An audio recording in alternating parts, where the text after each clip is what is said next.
Somebody just sent me a text, said, you're online tonight. I forgot all about it. I just turned it on. So if you're listening to us, you want to go pick it up online. If you lose the radio signal, you can do that. Spreaker.com, search Chester Cyclones football. You can find it on Spotify as well. And so go find it and listen to the ball game tonight. All our sponsors are on the feed tonight. We're excited about that.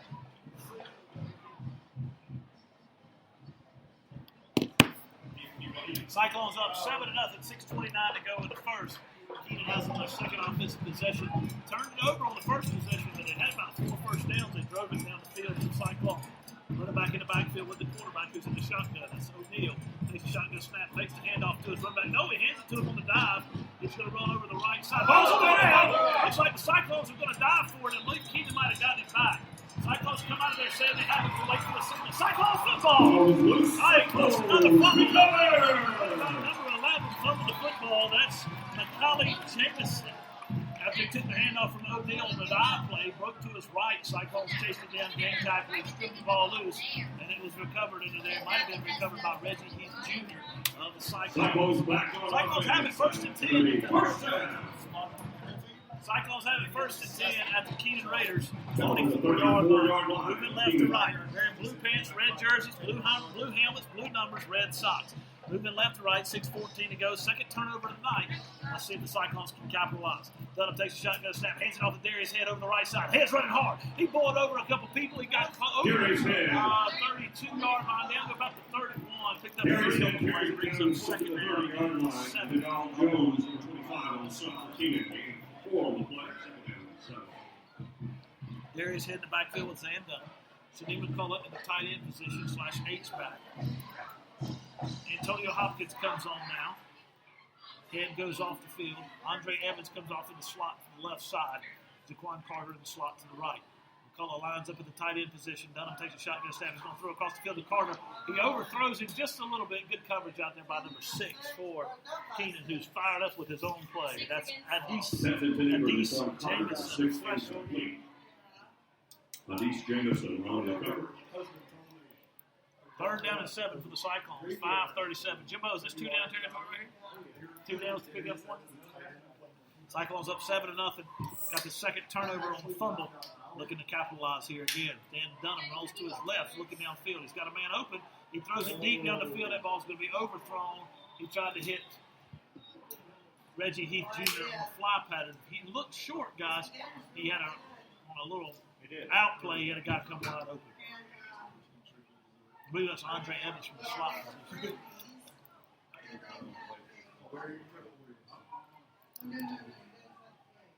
I'm kind of surprised Coach Floyd called that play. Pass incomplete, bringing us 4th down and 7. I think he did run the ball there, try to get closer. 4th down and 7. Cyclones have 2 receivers to the left side. Darius Head in the backfield. And he got Keenan to jump off side. Look at Keenan Anderson. That center's fired up, man. He's fired up. They got a guy to jump off sides. They're going to move him up 5 yards, be 4th down and 2. Maybe that was the plan all along. 5. I'll take a shot on 3rd and 7. I'll make him jump off sides. 5:32 to go in the first. Cyclones up 7-0. Trooper Floyd, Andre Evans lined up to the left side. Shaneem McCullough on the tight end on the left side as well. Dunham in the shotgun. Juan Anderson on the right side of the wide receiver. Takes a shotgun snap. Going to call his own number. He ran behind there. His head on an isolation play. Head said, "Get out of the way, son." And he did. And Dunham moved the way forward. Bowling ball the way through the 16-yard line for our first down. Boy, that poor little linebacker. He got hit by his hand on that ISO play. That was a quarterback ISO all the way. Head was the lead blocker. 1st and 10, Cyclones, ball to the 17-yard line. Of the Raiders. Cyclones moving left to right. Kyan Kennedy in the game at the tight end position. Hands it off the head. Hits the stutter, steps to the left side. He's on his way forward. At the 10-yard line down to the 9. Gary Smith down to the 10-yard line. Pick up 7 on the play. Javion Robinson, number 4 on I'll the tell you spot what, for to keep the Keenan. fans fun to watch. They're jamming. They're worth the price. They're jamming. Homecoming here at Cyclone Stadium. Cyclones up 7-0, looking to add to it. Got a pistol formation. Darius Head lined up behind Van Dunham. Call it at the H-back position on the right side. Takes a shotgun snap, hands it off the head all the way through the second man through, and he got hit behind the line of scrimmage. Penalty marker on the play. And here comes the penalty flag. Usually leads to the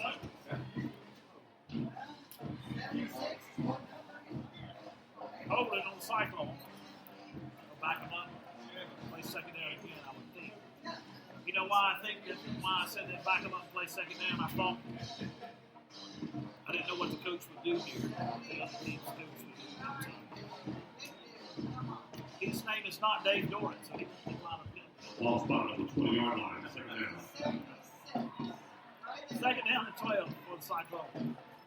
Dunham waiting on the shotgun snap. He's got to roll to his right. Look down the field, trying to hit a man. He's got a man over here open. That's Shadeen. 15-yard line. Oh, he makes a man miss. He gets inside the 10.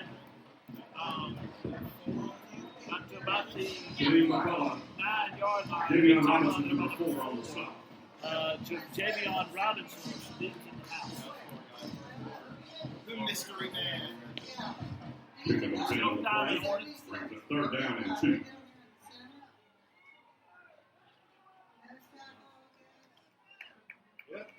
Dunham in the shotgun.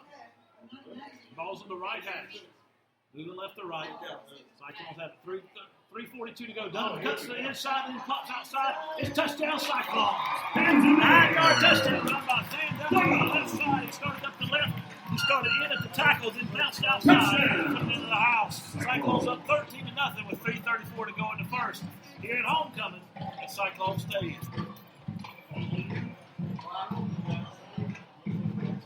Coach Floyd over the fire. And bad.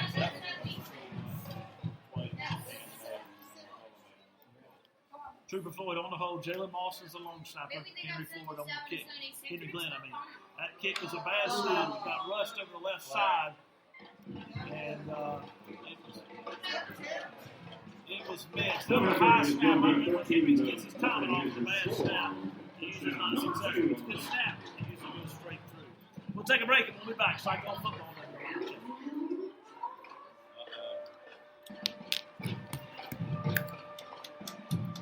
We're going to battle on the bands. Now the Cyclone drum lines into it. I'm liking it. Huh?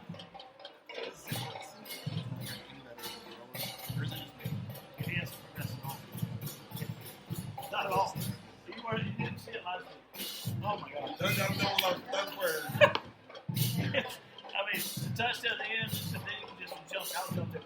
And he almost, at overtime, Yeah, he said. Well, you said, I think he just chucked it up. Oh, he's threw it up.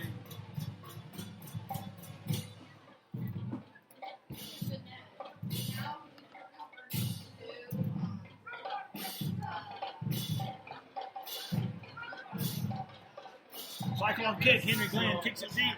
Taken by the deep man inside the 5-yard line. He should let that ball roll, Jimbo.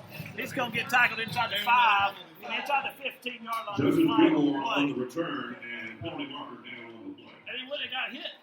I mean, Henry kicked it at an angle.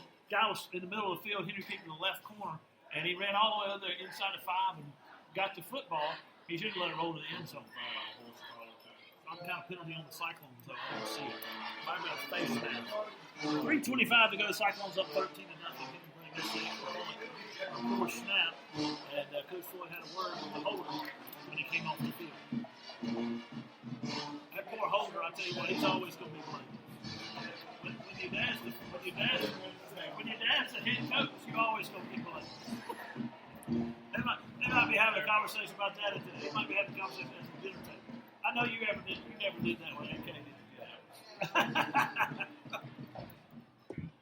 You always talk about it. Oh, yeah. 31-yard line. Keenan takes it over 1st and 10. Coach Floyd's on the field looking for an explanation.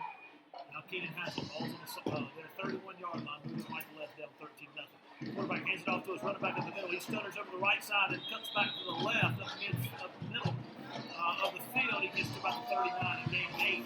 Goes in 2nd down and 2.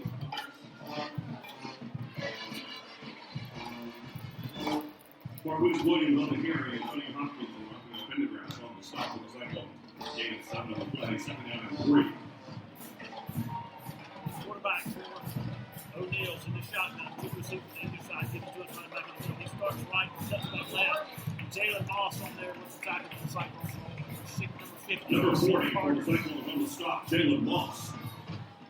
Taylor came in Moss from that on the linebacker. 40-yard line. It's going to bring up third down. It's fired up about third down. Jordan Bowser, Jalen Moss, and Antonio Hopkins at the linebacker position.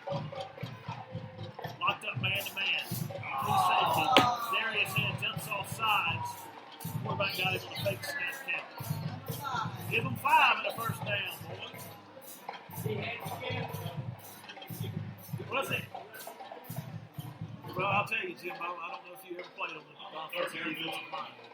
When you go early and everybody else is standing still, you have a good chance to get in there. They call it an unimpeded path to the quarterback for you. Ball's on the 45-yard line, moving right and left, 2:08 to go in the first. Keenan takes a shotgun snap. Cyclones bring pressure. Jalen Moss. They get him in the backfield. That's DC. DC Carter took him down with a sack from that defensive end position. And he lost about 7 on Number the 50, DC second down Carter. and 8. It's homecoming. Cyclones came home with a fire in their belly. Second down. Ball's about at the 38-yard line.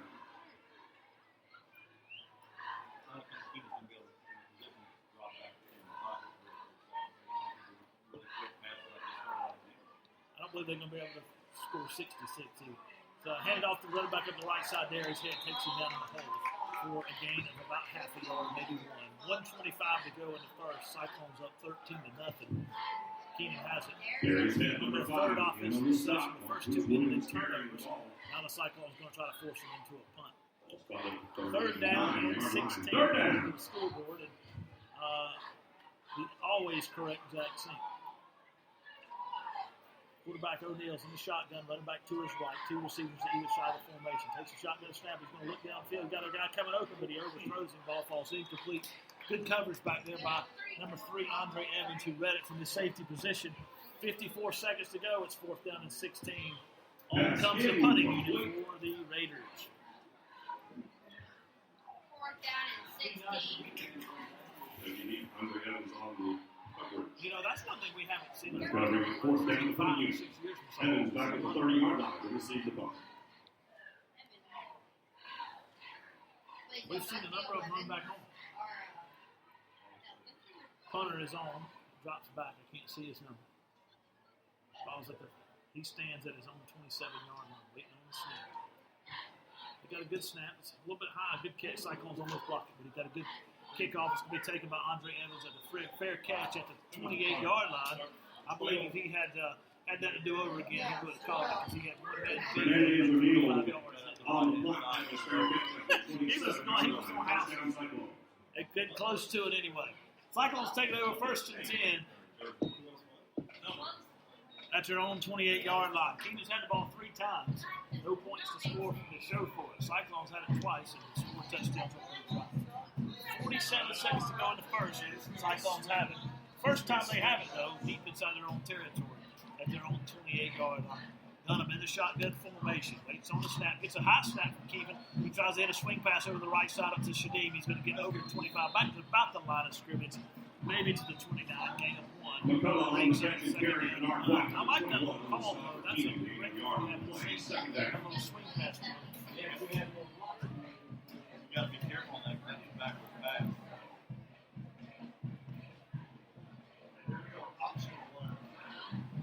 Dunham call, looks to Coach Floyd.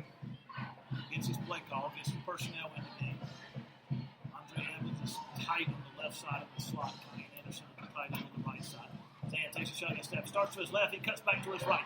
25, he's at 30, 35, he's still on his feet, 40. That's enough for a Cyclone first down. That was all Zan Zan done. Dunham on the carry up over the 40-yard line. Stop made by Denard White, number 21. Keenan had read it perfectly.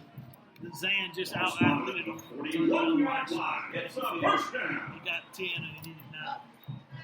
First down, Cyclones. That's the end of the first quarter. We'll take it with them. Cyclones up 13-0. Cyclone football. At the end of quarter 1, just leading 13-0. Remember, fans, you have your personal trash bag. Put your personal trash in. Keep the stadium clean. Help our staff with cleanup efforts for this game. The girls volleyball team and the cross-country team will come in to pick up tennis. And tennis, and the tennis players as well.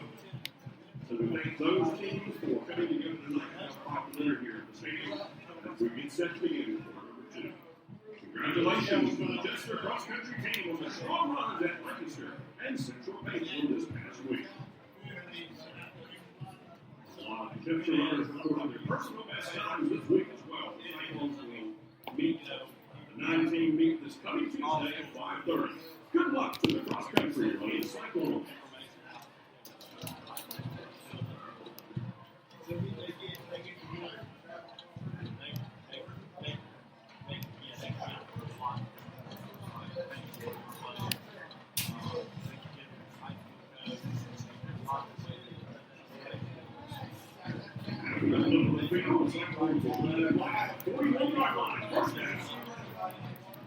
After one here at Cyclone Stadium, Cyclones up 13-0, have it first and 10. Moving on right to left now after the field path change, at the quarter change. Cyclones wearing blue pants, red jerseys, and blue helmets. I'm Clint Davis, Jeff Kerr, and Jim Fuller calling the game for you. Dunham takes a shotgun snap, hands it off to McCullough over the right side on a trap play, but he gets over the 45-yard line, but there's some kind of something going on the line. The line judge got a hold of the Cyclones.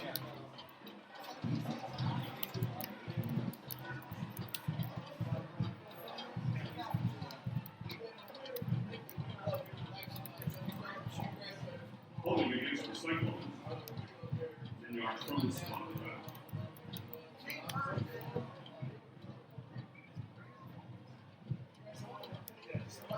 All right, back him up 10, brings up his first down and 20. Cyclones have been struggling with this holding stuff last 2 weeks. That went bad last week in Lower Richland. They've had a couple holding calls already tonight. First down and 20 with the Cyclones moving right to left. Takes a shotgun snap, fakes the handoff, going to look to throw downfield. Got a guy in his face. Sam breaks free. He's got a man over here. That's Shadim at the 35-yard line, 40. 45. Oh, you get a great block there by Jaquan. He's in midfield. There's a face mask. He got to the 45-yard line, inside the 45. Man, what a run by Shadim McCullough, and a great block by Jaquan Carter over here. He got to the 43-yard line, and we're going to block off some penalty yardage against the Raiders. Coach Floyd saying, Shadim, all you had to do is cut back to the middle of the field, not to the left, when Jaquan was there, and you'd have made it to the house. 5-yard penalty against the Raiders. That's a grasping of the face mask. Great play by Zan Dunham to break up the sack and then hit Shadim on the safety line. 11:23 to go in the first. Cyclones have it first and 10 at the Raiders 38-yard line. Yes, he has. Got a penalty marker on the field. The linesman said the defense lined up all sides. Now, I'm going to tell you what you can do. I found out last night watching the Panthers. Let me just tell you what you can do. You can't, if you're a Panther fan, you can't line up all sides. But if you're a Texan, man, you can run across the field. Like a guy hit a defense, hit an offensive lineman, and he moves, it's a penalty on the offensive lineman. Dunham taking a shotgun snap. He's going to run to his right side. He pitches it over there. That's Shadim. 30-yard line, 25-yard line, 20-yard line. He's still on his feet. He's pushing forward. He's going to get down to about the 16-yard line. But I don't understand, guys, I don't understand what the line defensive end or linebacker for Keenan is straight up. Maybe he got confused. He said it's homecoming in Chester. I'm have a dance. 10:53 to go in the second. Cyclones have it first and 10 at the 18-yard line of the Raiders. Let him take a shotgun step. We'll call his own number on an isolation play. Oh, he spins in the hole. He's at the 15-yard line. Going to still try to pile forward to about the 10. He's going to get down to the 9 where the Cyclones will have it second down and 2.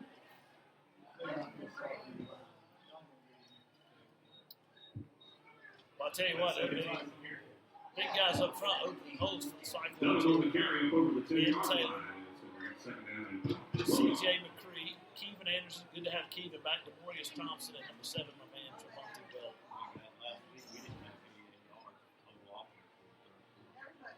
That's exactly right. Dunham in the shotgun. Waiting on the snap. Gets a good snap. He hands it off to McCullough on the left side. He stops and goes forward. He'll get inside the 6-yard line. That should be enough. First and goal should be. Oh, come on. They didn't give us first down on that. Literally, it's first. Guys, if y'all listen on the radio, look down, look at your foot. The width of your foot. It's third down. Dunham waiting on a shotgun snap. Gets a good snap from Keenan. Hands it off to McCall. Oh, he called his own number. Oh, he gave a stiff arm to the man in the hole. And then took it over the right side for the touchdown. But we got a holding on the Cyclones. Coming back. That's happened to us last week. Holding on Chester. So instead of having 6 on the board, we got to back them up 10 and take third down again. Does the line judge over here not realize? I don't know who he called a holding on. But the line judge over here doesn't realize the stiff arm's not a hold. No, it was. He called it over here. He called it over here on one of the Cyclones. I believe either a tight end or one of the receivers blocking upfield. So it's third down for the Cyclones here on the 16-yard line. Should be third down. Stickman got it at first down. I like the way he thinks, but it's going to be third. Cyclones send a man in motion. Raphael Pendergrass getting lined up on the left side of the formation instead of the right. Ball's in the middle of the field. Dunham in the shotgun, tight end on the right side. And he's going to get him almost to jump off sides, but they didn't. Dunham takes a shotgun snap. We got something going on here now. That was a confusing thing in the middle of the field. It looked like Keenan jumped off sides twice, didn't it, Jim? But then, I didn't think you could jump back. I thought if you crossed it in high school, it was automatic. They called, the umpire threw something on Keenan, a procedure penalty on Keenan. We're trying to figure out what's going on here. Cyclones hurting themselves again this week. Took 6 off the board with a holding call. That's about the 4th holding call they've had tonight.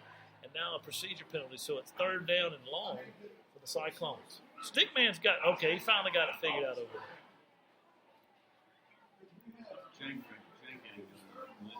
Well, they're doing okay. I see Lispy up there on the left side. Lispy's the guy who's always at the front. See what I'm saying? And yeah, you can't make a distinction between those. I'm gonna tell you, if Trey wore an orange shirt, you wouldn't be able to tell which one. He's that tall. Looks good out there.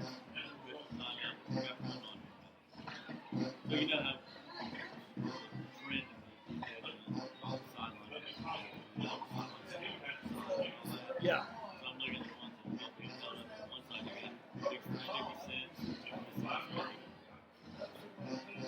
Yeah, you see, I might get on Nick. He did that for me. He did that to hurt my feelings.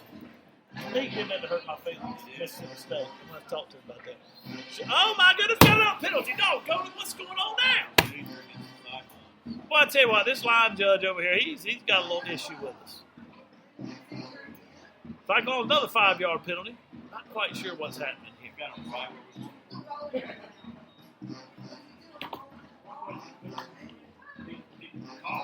We thought we left all this in Hopkins, South Carolina, down there by the massage park.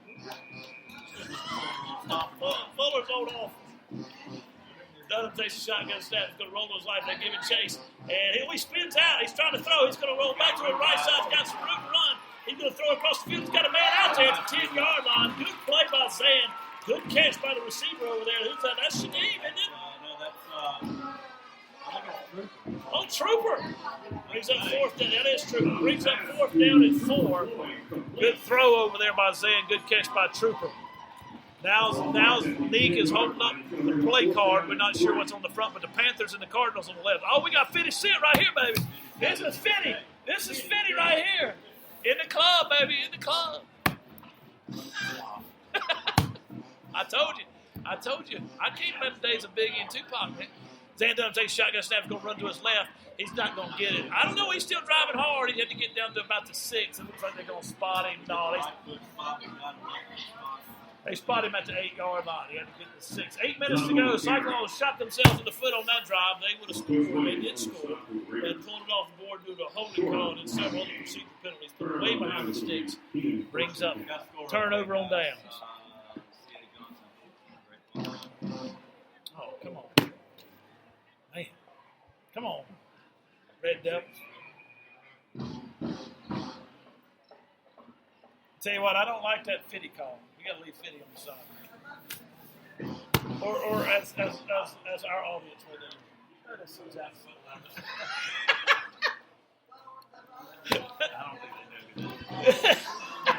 The business mogul, Curtis Jackson. All right, shotgun formation for the Raiders. 2 receivers to the right, 2 to the left. This has basically been their base offensive set. Running back to the left, quarterback. Now we got a timeout. We got something going on, official timeout. We got to delay a game. I tell you what, this flag happy crowd right here. 8 minutes to go. Now the Raiders are backing up. The last 3 minutes of football, which is about 12 minutes of real time, has been a comedy of errors. Come on, Diamond Hornets. Come on, Diamond Hornets. Quarterback in the shotgun, takes a snap. It's a low snap. He fakes to the right. Cyclones giving chase. Oh, they got him in the end zone. He throws it across. That's an automatic. That should be intentional grounding there, my man. Safety for the Cyclones. Yay! That will be a safety. Intentional grounding. Was he in the end zone? Safety, Cyclones! Hey, look at that pressure up the middle. Good job in there by DC and Darius for the Cyclones. Cyclones now have it 15-0. 7:52 to go in the second. We'll take a break and we'll be back.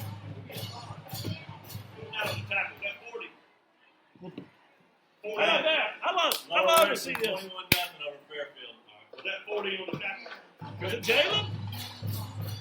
I don't know. I couldn't tell. I was too excited about the safety.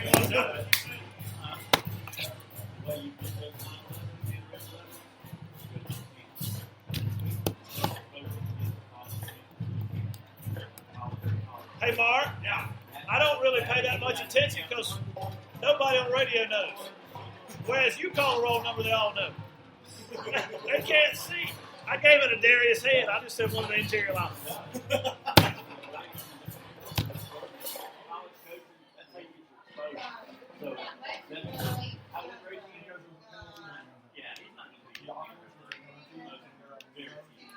All right, we're back here at Cyclone Stadium. Cyclone's just got a safety. You don't see those much. They had a guy in the grasp in the end zone, about to take him down. Linebacker and defensive lineman converged on him. He threw it across the middle, intentional grounding. No receiver nearby. That's an automatic safety, Jimbo. I like a good safety. My wife loves the safety call, and I have become a big fan of the safety call, putting the hand over the head in a diamond hornet formation. Yeah, of course. You never see a safety, man. Unless it's usually like a quarterback making a mistake, a punter or something, you know. You don't ever see a safety. Here's a run up in the kick. It's a squabbly kick going to be taken by the Cyclones. He fumbled the ball. Snap. Oh, the ball's on the ground. Cyclones fall on it, though. And it looks like Laura Rich was saying they got the ball. Keenan. They got the football. Oh, my goodness. Cyclones' comedy of errors the last 3 or 4 minutes of football here in the second quarter have been a comedy of errors for the Cyclones. Penalties. They did get a big play on the defense with a safety and then a fumbled kickoff. One of the up men fumbled a kickoff return, and Little Richland fell on him. Instead of just diving backwards on the football, they tried to pick it up. Can't do that.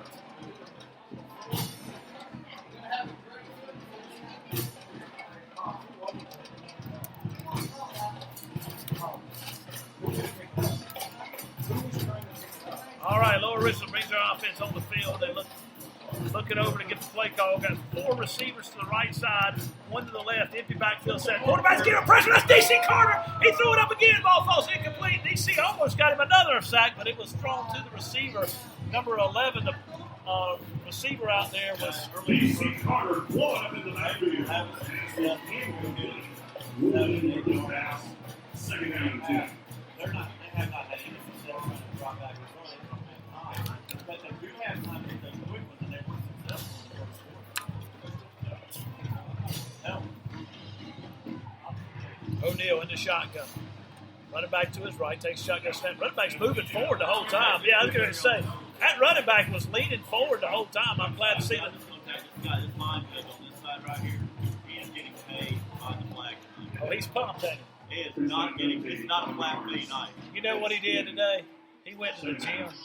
No, he didn't. He didn't go to the gym. No, he didn't go to the gym. He got his wife's handkerchief, and he did a little, he just moved his arm up and down, pulling it out, did a little workout. So he wants We can see it. Guiding. second down for the Keenan Raiders. Second down at 15. It's the penalties everywhere. Takes the shotgun snap, swings it out in the pass, got a man open. He's up the left side. He's going to be tackled by the Cyclones after he gets to the 40-yard line. Got over midfield to the 40. That seems to be what they're really good at. Jordan Bowser on the stop for the Cyclones. It's only a two-possession game. Third down and 3 for the Raiders. Cyclones up 15-13. 15-0, excuse me. 7:26 to go in the second. Cyclones have had a comedy of errors, as it were, the last 5 minutes of football. Takes a shotgun snap, hands it off to his running back up the left side. Cyclones give chase. They take it in. Ball's on the ground. They're ripped out by Antonio Hopkins. Now the Cyclones have recovered that fumble for the third time. A turnover by the Cyclone defense. Antonio Hopkins all the way on that. He reached and pulled that ball out. Antonio Hopkins pulled it out. D.C. Carter recovered the fumble. Cyclones have it first and 10 at the 40. Moving right to left. Their own 40-yard line. 7-16, as upset as he was at the up man on the kickoff, he's fired up about that one with Antonio. That might have been Antonio on the up man. McCullough moves to the right side of Dunham in the backfield. Well, that's a big split over here to the left side for Trevonte Weldon. They're going to run to his left side. McCullough, he gives a stiff arm to the guy. He's still on the ground. 45-yard line, almost to the 40.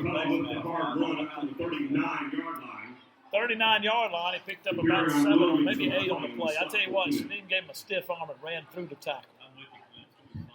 He's got the lane on the play, second down and 2. 3 receivers to the right side, 1 to the left.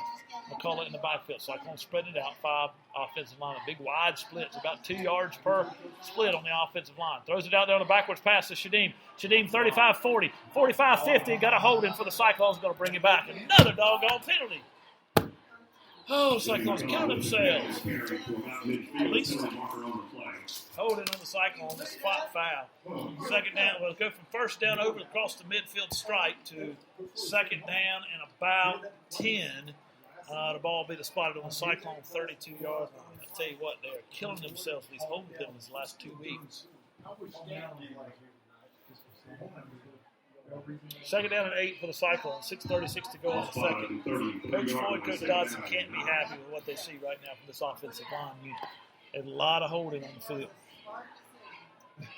Kyan Kennedy, the tight end on the left side of the formation. Dunham in the shotgun. Gets the shotgun snap, going to run the option to the left side. He's going to call his own number. Pitch it the last minute to Shadim. 35-40, 45-50. He's still on his feet. Good block out there by Jaquan Carter. I tell you what, Jaquan's a great blocker in that wide receiver position. He had to get 8. He got 17, so that's enough for a Cyclone first down. 6:13 to go. Cyclones have it first and 10 inside Raiders territory. 15-0. Potentially could be in the 20s with some penalties.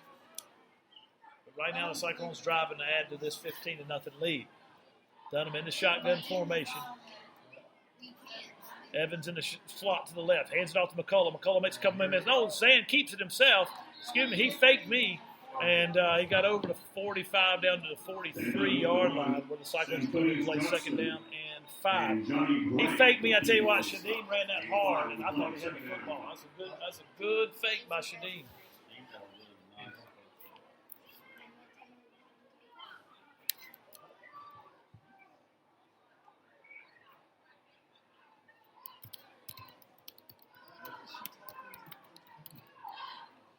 Shotgun formation, takes a snap, throws it across the middle. This time he's got Shadim, 30-yard line, 25-yard line. He's still on his feet. He's going to try to get inside the 20 to the 15. A little hot pass from Shadim McCullough on that tight end screen. And a little hot tight end pass across the middle. McCullough gets to the 15-yard line. First down.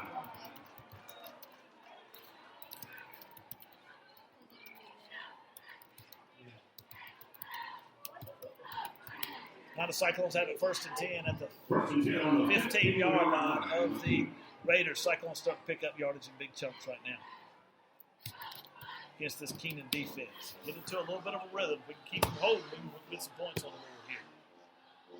board here. 4:50 to go in the second. Cyclones have Darius head in the pistol formation. Takes a shotgun snap. Fakes the handoff the head. Throws it out here to the flat. Kennedy with the catch almost to the end zone. He's going to get inside the 2-yard line. Kennedy with a big catch in the flats over there. I got excited because I know his grandfather really well, and I thought he was going to get into the end zone. That was a back over his shoulder. That's a tough catch. Man, I'm fired up for him on that. Great play, good throw, good catch, good run. 1st and goal from the 2. Done him in the shotgun formation, pistol formation with the head lined up right behind him. McCullough at the H-back position. Hands it off the head over the left side. Head's trying to drive forward. He's not going to push through. Cyclones trying to give him credit. There's DC. There's C.J. McCree, others trying to help him through. Blew the whistle. Head got stopped at the line of scrimmage. Head needs to drive over his head. As big and strong as he is, he got to be running his way through it.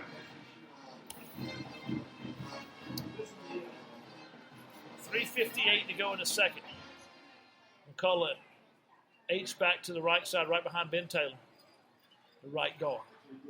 Head in the pistol formation, waiting on a snap. Takes a snap to hand off to head over the right side, touchdown Cyclones. Right behind Shadim in the isolation play, touchdown Cyclones. It is 21-0. 3:42 to go in the second.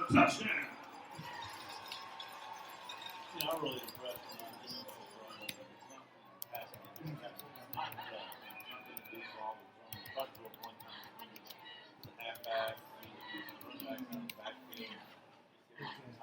Tight end passes on that one drive. Good job tonight by the fans. Quick passes. Cyclones going to try to put it up 23. Try to get that point back that they missed on the extra point. Dunham in the shotgun formation. Going to look to his right. He throws across the middle of the field. He had a man open, but we got some kind of flag coming in here. Penalty marker in. Referee threw the flag. Let's see what it is. Holding on the Cyclones. Surprise, surprise. All right, we're going to take a break. Cyclones up 21-0. 3:41 to go in a second. We'll be back. They're killing themselves. No good on the 2 point.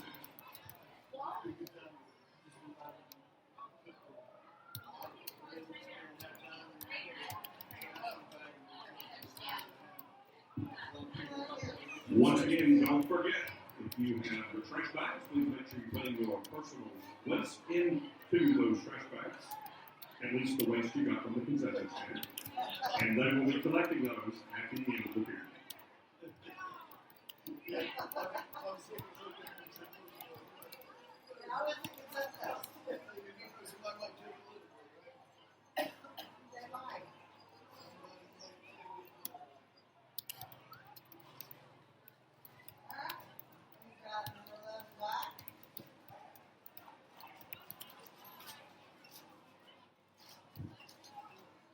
Finally, Jameson, number 11, to receive the kick.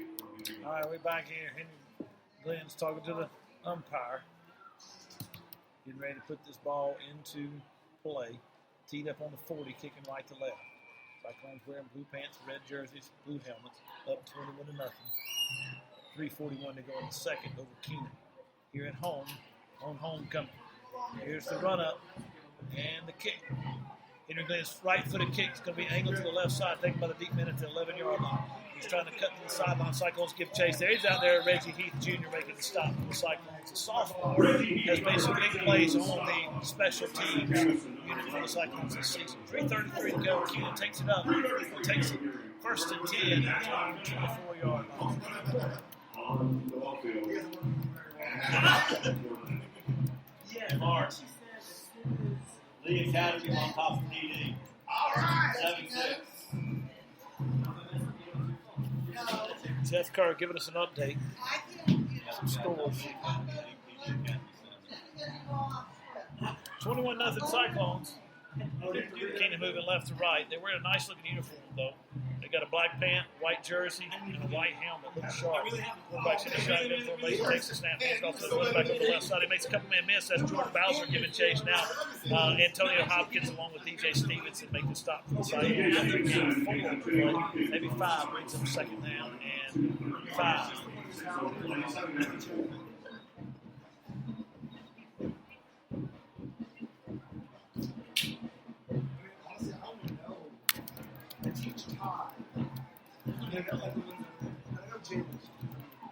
Quarterback moves his man from right to left. Cyclones bring an all-out blitz. He hands it off. Oh, man, missed him in the hole. He comes over the right side, 40-yard line, 45. Cyclones try to rip the ball out, but he got to the 45.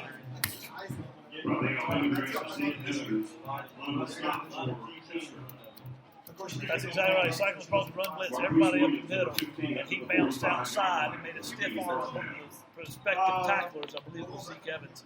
And he bounced to the outside and picked up about 15 yards for the first down. 2:46 to go in the second. Cyclones and Raiders. Cyclones up 21-0. Hands it off this time up the middle. There's Darius Head on the stop for the Cyclones. Number 50, DC Carter, and several others. It looks like Kajarius Jackson there for the Cyclones. I just got a word that from an expert, former player for the Cyclones, Peyton Stilwell. We interact back and forth on Twitter, and he said that the game between Keenan and Fairfield went to 5 overtimes. Regulation ended in the high 20s. Quarterback takes a shotgun snap. He's going to roll to his right, try to throw downfield, and the Cyclones got blocked off. Now give chase, and the receiver's going to get to about the 45-yard line, 44. Here comes the flag.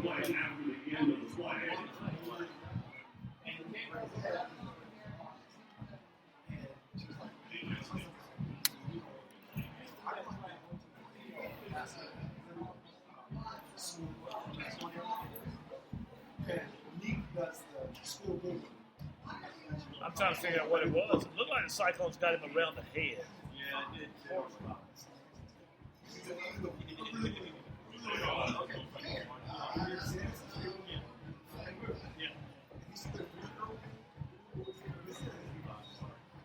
Penalty against the Cyclones with the ball down to the inside the 40-yard line.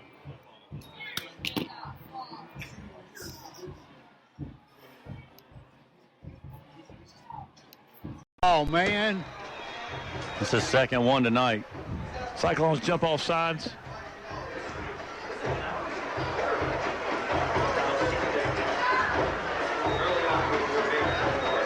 Five-yard penalty on the Cyclones.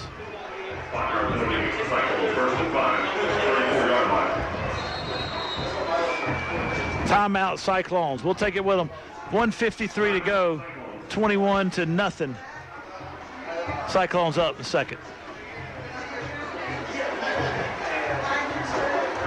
A little spirited conversation going on down there. That's right. We're going to take a final timeout, Bill.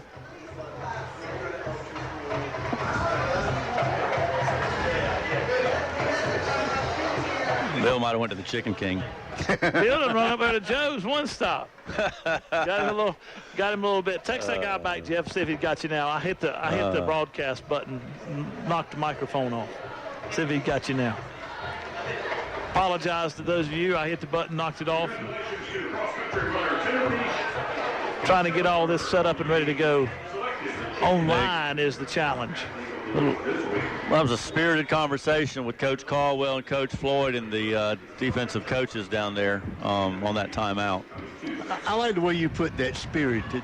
It was spirited. It was coaching hard. Coaching. There's no excuse for jumping off sides with the defensive line. No. 3-3-5 defense. Takes a shot, goes snap, going to hand it off to his running back over the left side. He's got some running room, and he's at the 25-yard line out of bounds at 20. I tell you what, man, these guys are flag happy back here in the backfield of the officials. That's probably at least the 8th or 9th holding call in the first half, at least. I tell you, I think the Cyclones got to be holding calls. They got penalty points. I don't doubt that. You know, I just looked out. We got a good crowd tonight. It's homecoming, Jim. What do you expect, man? Well, nothing. You can't compare anything to Columbia High School back in the 50s. I mean, or 40s.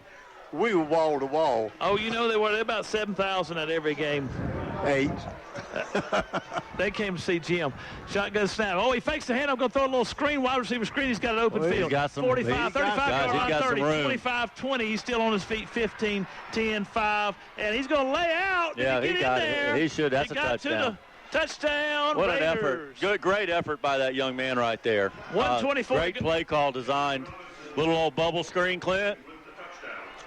124 to go in the second. Bubble screen. Come across the field from the left side all the way to the right side to the pylon. Went for over 40 yards and a touchdown. Looks like they're going to try to go for 2. I'm not sure Keenan has got the kicker for this. Did you see him kick off? 2 receivers to either side of the formation. H-back lined up on the right side. Now he sends a man in motion from left to right. O'Neal in the shotgun. Yeah, He's going to try to roll to the right side. We got some kind of penalty here with the umpire. Is that our timeout? No. Oh, I it's see a the penalty. flag. I'm telling you, the guy that was in motion, he kind of went upfield a little bit. False start. He kind of headed north when he should have been going east. Maybe well, the umpire threw it. He's usually looking at the ball, so I don't know. Maybe the center moved the ball. Maybe so. Who knows? But you're right. You very easily could have been that. Back him up 5 yards, try this extra point, 2-point conversion again. Sent a man in motion from left to right. Now the quarterback's going to roll to his right, try to hit a man across the middle of the field. Cyclones give chase. And, good coverage out there by Antonio Hopkins. Ball hits him in the shoulder and bounces out of bounds. So that is a no-good try. So 1:24 to go in the second. We'll take a break and be back. Cyclones up 21-6. Tonight's Chester Cyclone football game is made possible in part by Hamilton, Delaney, Greer, and Cotton. Attorneys at law providing legal services since 1907. Attorneys Milton Hamilton, Greg Delaney, Brian Greer, and Nick Cotton have a general practice of law with offices in Chester and Great Falls. Hamilton, Delaney, Greer, and Cotton support all the schools in Chester County. Tonight's Cyclone football coverage on WRBK made possible in part by Dr. Sam Stone and his staff at Lowry's Family Medicine in Chester. Lowry's Family Medicine provides health care from birth to the golden ages and is located at 517 Doctors Court off of Wilson Street Extension. Dr. Sam Stone and his staff are proud supporters of the Chester Cyclones. Here's the run-up and the kick. Oh, that's a good toe kick. Cyclones Andre Evans going deep to the 10-yard line. Starts forward, 15-yard line. Still on his feet. He's got 20-yard line, 25-yard line, 30, 35. He's still on his feet. 40-yard line where the Cyclones will put it in play. 1st and 10 with 1:14 to go in good the run second. back there. That was a great Nice run back by Andre. Good run back by Andre Evans for the Cyclones. Halftime, C.A. Johnson 22, Great Falls nothing. Ooh, Whoa, I didn't whoa, expect whoa. that. No. Is C.A. Johnson that good? Well, they came in at 1 and 2, but But you don't know who they played. yeah, I don't know. Zan Dunham brings his offense on the field. Trooper Floyd split out to the right side. Tight end Kyan Kennedy on the left side. 2 receivers. Balls on the left. Balls on the left hash. Throws out here. Here's Jaquan Carter. Jaquan goes out of bounds after a 8-yard Hey, gain. we can do that for about 7 or 8 more plays. Touchdown. Take off 3 or 4 seconds off the clock. We're in great shape, guys, because here's the deal. We can go down and score quick or score with no time on the clock. We get the ball second half. Ben Taylor comes out of the game. D.C. Carter comes in. C.J. McCree moves to the right guard. D.C. stays at the left guard. Shotgun snap for Zan Dunham. Takes a shotgun snap. We're going to call his own number. He's trying to get upfield. 48-yard line, 50, 45. Holding on the Lord. Cyclones. Going to run out of bounds at the 35, 36-yard line, but there's a hold on the Cyclones in the middle of the field. Thrown by that dadgum umpire. Back him up 10. God, boom. So instead of having a gain of 22 yards for Zan Dunham and a first down inside the 40-yard line of the Raiders, Cyclones will have it first on his second Text down. Travis. He's telling me the last drive, Shadim had 129 total offensive yards. Let's see how many holding calls there are tonight. Second down and 12 for the Cyclones, moving right to left. 1 minute to go in the half. That's got to be 6 or 7. I'm saying over 8. Heck, I can think of 4 right now. Jeff, I'm like you. I think over 8. Some of them very costly. A lot of penalties for sure on both teams. Dunham takes a shotgun snap. He's going to roll to his right. He's going to throw across the field. Ball falls incomplete. He tried to hit Raphael Pendergrass on the out route, and the ball fell incomplete. You know, I don't know what it is. Jim, you tell me. I'm sure I'm not in the least bit going to say that the Cyclones aren't committing holding calls. But it seems like every year we go through this. Some games you have a bevy of them, and some games they don't ever call it. Do some officials just make it their business to control the game that much? No, some people call it by the letter of the law. Okay. That's exactly right. And the other guys, if it happens on the other side of the field, it has no influence on the play. Let it go. I think those are the ones you have to let go. Yeah. And you let the guy know, hey, look, I could have called holding on you that time. Be careful. Exactly correct. Trooper Floyd goes from the right side to the left side, trying to get lined up. Coach Floyd's hollering at him to get him lined up. Zan Dunham takes a shotgun snap. He hands it off to Antonio Hopkins. Antonio's breaking forward. He's trying to pick his way over the 40-yard line. I really thought I heard a whistle that stopped that play. Did y'all not? I didn't hear one, no, sir. It looked like everybody else had stopped. I want to go back to your previous question to Fuller. He used a really good word there, bevy. Yeah. That was really NC State of you. I could surprise you from time to time. 48 seconds. Keenan called a timeout. We'll take it with him. Cyclones up 21-6.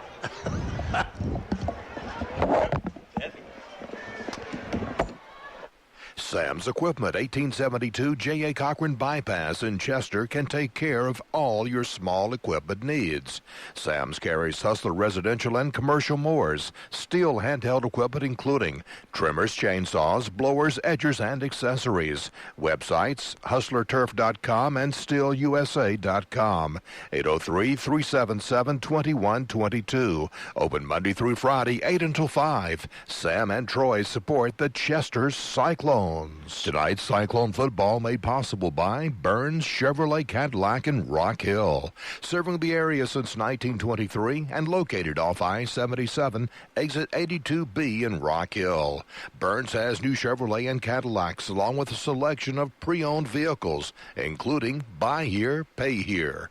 Burns Chevrolet Cadillac, 800-681-7198 or online at BurnsChevrolet.com. Your right choice.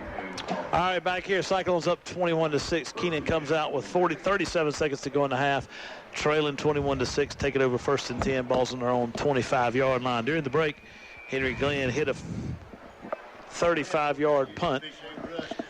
Ball hit the ground. One of the Cyclone defenders hit the ball to stop it. It actually hit a Keenan defender after the Cyclone defender hit it. Cyclones picked up, tried to recover it, but you can't knock it into somebody. That was a nice try. That's a nice try. If you can get away with it. That's a nice try. This referee crew, this official crew ain't going to let you do it. Empty backfield set. Quarterback gets it, drops back, hits a man across the middle. DJ Stevenson gives it a chase. He's at the 40-yard line, 45. He gets out of bounds at the 46, 47. There's 30 seconds left. Hey, we got a penalty on the field, guys. No. This second quarter, listen, y'all, this second quarter has taken probably... Holding. You're kidding me. This second quarter has taken 35 minutes to play. I don't doubt Well, that. it's going to take at least 37. Taking 35 minutes to play because of all these penalties. Good grief. And this line judge over here, he is fired up about throwing a penalty. You know, he is the guy. You know, let me tell you something about this line judge. I don't know anything about him, never met him before, obviously. But let me tell you about this line judge. I can tell you the kind of person he was. He was the kid in the class who was always the monitor. So when the teacher left the room, this guy was the guy writing people's name down to tell the teacher. So? Yes, of course. I can tell you that right now. Look, Mark Huey's laughing because he's got kids like that in his class. First down in a mile. First down at 22. 29 seconds to go for Keenan. Waiting on the shotgun snap. Takes a snap. Hands it off to his running back on a dive play up the middle. He's going to get to about the 19-yard line. That should be the last play, I would think. Should be. 21-6. Cyclones should take that 21-6 halftime lead. Keenan looks like they're going to line up and try to run another play here. I would be surprised. Second down and long. Quarterback looking to his... Oh, they are going to try to run it. 1, No, that's it. All right, so the Cyclones are up 21-6 at the half. We'll take a break and we'll be back. It's homecoming at Chester High School. We'll be back. Cyclones up 21-6. Tonight's Cyclone football action made possible in part by True Vista Communications, Chester's provider for high-speed broadband, video, voice, wireless, security, and smart home solutions. They're available online at truevista.net or at a True Vista customer experience store located in Chester, Camden, Great Falls, and Winnsboro. Tonight's football game is made possible in part by Pressure Pros of the Carolinas, serving the area since 1993. Jeff Monroe and his staff are doing commercial pressure washing in both North and South Carolina and residential in the greater York County area. For more information and free estimates, 803-325-1969 or PressureProsSC.com. Get him on there. All right, we're back here at Cyclone Stadium. It's halftime. Cyclones up 21-6. The stars of the first half, besides the Cyclones, who have been evicted, have been winning so far. The star of the first half has got to be the officiating crew. Oh, goodness gracious. And one guy in particular. I mean, I'm telling you, that guy, they have thrown so many flags. Look, we're at an hour and 15 minutes of game time so far for to play the first half. And Chester runs it 90% of the time. Yeah, it's crazy. It's crazy. But, hey, a much better performance by the Cyclones. Penalties aside, much better performance by the Cyclones tonight. Oh, for sure. You know, I talked about it earlier or later in the first half is the short passing game today has been real effective. Shadim catches some balls out of the backfield, caught ball as a tight end, thrown a couple of tight end. The short, quick passes are working, and it's opening up. So, you know, good job by the Cyclones. Again, the penalties have hurt us. Turnovers have hurt those guys. They're very athletic. Oh, they always are, but yes, you're right. I've been impressed with Keenan. Yeah, absolutely. But you know, good job by the Cyclones on homecoming. Homecoming night's going to be a little bit longer first half than we're typically used to, guys, just because of all the homecoming festivities. But the Cyclones are on top, 21-6. And let's take a break. When we come back, I'll have a special guest. We'll talk a little bit to the new head baseball coach at Chester High School. Tonight's broadcast of Cyclone football made possible in part by Chester County Natural Gas Authority. As Chester County Natural Gas celebrates 60 years of service to their customers, they remind you natural gas is the most efficient and effective way to heat your water, heat your home, dry your clothes, and to cook your meals. Contact Chester County Natural Gas Authority Monday to begin enjoying the comfort and affordability of clean-burning and efficient natural gas. This Cyclone football game is made possible in part by Quacked Glass, your mobile auto glass replacement service. Quack Glass will come to you and solve your glass auto needs. Quack Glass is American-owned and Carolina-grown. They're serving both North and South Carolina and now with offices at Carowinds and 2708 Flat Creek Road, Lancaster.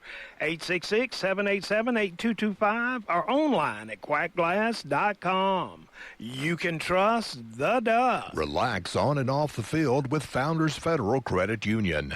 With services like Founders Online and Founders App, you'll enjoy local personalized service. Joining Founders Federal Credit Union is easy. Relax, join Founders.com or at one of the more than 30 office locations to see if you qualify for membership. Relax, go Cyclones. Services require credit evaluation. Terms and conditions apply. Founders Federal Credit Union is federally insured by NCUA.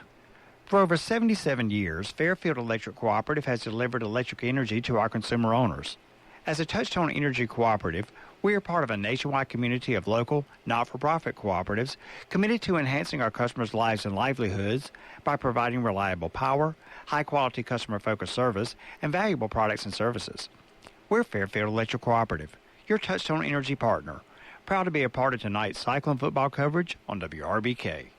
All right, back here in Chester, halftime's homecoming 2021. Cyclones on top of the Keenan Raiders by a score of 21-6. Other scores of interest tonight at halftime, guys.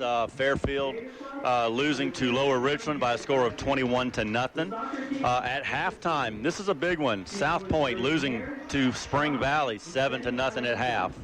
And I think that's probably all the other scores I've got for right now. As I mentioned before we went to the break, I got a special guest here tonight. Talk to the new head baseball coach at Chester High School. I've known him as Lolo. I've known him since he was born. But I want to welcome Logan Pemberton. Welcome, Logan. How you doing tonight? Doing good. How about you, Coach? I'm doing very good, man. Listen, before we get started, I just want to say how incredibly proud I am of you. I tend to say I've known you for a long time. I've coached you a long time. And, I'm just real happy for you. And I know you're going to do a really good job. So tell me what the first couple of months have been like for you. What are you guys doing? Well, Monday and Wednesday, we're working out in the weight room. And then on Thursday, we're doing on the field, like conditioning, speed and agility stuff, ropes. So we're getting after it. I think we got about 15 people out there right now. So that's good. Well, and as you know, because coming from Louisville, you know that a lot of kids play all fall sports. So, the guys that are out there now probably kind of focus on baseball, or maybe they're waiting to play a winter sport. So yeah, we got three of them that play football right now. Yeah. So you've helped out. You've helped coach. You've been an assistant coach now. What's been the biggest adjustment for you being the head coach? What have you had to do? Because I'm sure you probably leaned on your dad a lot. Rusty Pemberton, of course, athletic director, longtime athletic director and coach at both Chester and Louisville. I'm sure you've leaned on him for some advice. But what's been the biggest transition as far as moving from that assistant where you're just helping out, and now it's your gig? Play for Coach Kermit Smith. He's at App State right now. I got 3 things from him. He says, I ask my players to be the best student they can be in the classroom, to be the best athlete you can be on the field, and be the best son you can be to your parents. There you go. If they can give me your very best in those 3 things, then they can be successful after high school, That's good. Those are good words to live by, of course. And I know you're going to do a great job. Have you? Season kind of starts. You can go through the. Correct me if I'm wrong, but in the fall time, you get 21 days of practice. Or something like that? I'm not sure. I'll have to look. I know it's coming up soon, I think. It might be after Christmas, Christmas break. Where we could do so, have you got your schedule already in place for the... That's what I'm doing right now. Trying to find some people around here to play, I know there's a guy across the river that'd like to play you. Yeah. I believe that's that one Coach Keels. I think we definitely got to have a Coach Keels. We got to have a Coach Keels-Logan Pemberton matchup. Coach. We do have them scheduled. That's awesome. We do have them scheduled. That's awesome. One at their place and one at Chester. So that's fantastic. Yes, well, that's sir. Always good. I think Chester and Union should play in every sport. Yes, sir. Unfortunately, we didn't get a chance to play them in football this year because of COVID-related stuff, but I think we should play them every year. Let's take a quick break. When we come back, I'll finish talking to Logan Pemberton. Listen to Cyclone football on WRBK. Cyclones on top 21-6 at halftime against the Keenan Raiders. Barron Funeral Home at 133 Wiley Street in Chester and Dancer Baker Funeral Home located at 26 Underwood Avenue in Great Falls are proud to help bring you tonight's broadcast of the Chester High School football game. They wish the Cyclones great success this season. The staff of Barron Funeral Home and Dancer Baker Funeral Home continue to serve the people of Chester County with courtesy and dignity. Sam's Equipment, 1872 J.A. Cochran Bypass in Chester, can take care of all your small equipment needs. Sam's carries Hustler residential and commercial mowers, steel handheld equipment including trimmers, chainsaws, blowers, edgers, and accessories. Websites, hustlerturf.com and steelusa.com. 803-377-2122. Open Monday through Friday, 8 until 5. Sam and Troy support the Chester Cyclones. Tonight's football game is made possible in part by Pressure Pros of the Carolinas, serving the area since 1993. Jeff Monroe and his staff are doing commercial pressure washing in both North and South Carolina and residential in the greater York County area. For more information and free estimates, 803-325-1969 or PressureProsSC.com. Tonight's Cyclone football action made possible in part by True Vista Communications, Chester's provider for high-speed broadband, video, voice, wireless, security, and smart home solutions. They're available online at truevista.net or at a True Vista customer experience store located in Chester, Camden, Great Falls, and Winnsboro. All right, back here in Chester, Cyclones halftime homecoming 2021. Cyclones on top of the Keenan Raiders 21-6. And before we took our last break, I introduced the new head baseball coach at Chester High School, one Logan Pemberton, also known as Lolo to me, and always will be Lolo to me. But we were talking a little bit about the schedule and all things out. Talk about your coaching staff. That's one of the things that you have to do, right, Logan? You have to find guys, and sometimes you have to find volunteers. Yes, sir. Just because of the shortage of the number of coaches inside the school. So tell me a little bit about your coaching staff and what you got going on. My assistant coaches are Tyler Jordan and Larry Reynolds. Tyler Jordan played here a couple years ago. Yeah. And, Larry Reynolds, I think he's about to retire soon. I think Christmas around December, so he's going to be full go baseball. So. Well, I'll tell you what, you got a great mentor in Larry as well. I've coached with Larry and been around Larry for a long time, and he's been coaching in Chester County for, seems like, since I've been around here. So that's a really good guy to have, have a guy like that on your staff who can kind of help you and kind of guide you. So tell me this, everybody's goal. Tell me what's a successful season for the Chester Cyclones in 2022 this year in baseball field? What's a successful season to you? Successful season will be to win a region. Okay. All right, so our goal is to win a region, to have a home playoff game, to make it to the second round, and to win a state championship. And, I'm not sure about the stats and the history and everything. I know Chester has a bunch of good baseball players in the day. I don't know how many made it to the second round or the state championship. But, if you make it to the second round around here, you're doing something good. So. Yeah, absolutely. Well, we've had some good teams. Obviously, we've had some good players, as you know, over the years. And you experienced a state championship at Louisville High School. You also experienced going to the College World Series at a Junior College World Series at Spartanburg Methodist, and correct me if I'm wrong, but I believe you went to the Division II College World Series at Lander, right? It was my red shirt year, but yeah, I'll take that. I did get a ring. You were there. If you were part of the team and you were practicing with them, it doesn't matter, buddy. You were part of the program, so you understand what it takes to win. Yes, sir. And that's always what I have found when I was coaching. As you know, it's trying to teach kids how to win instead of let's not play to lose, let's play to win the game. That's where I got my baseball IQ from you, Coach.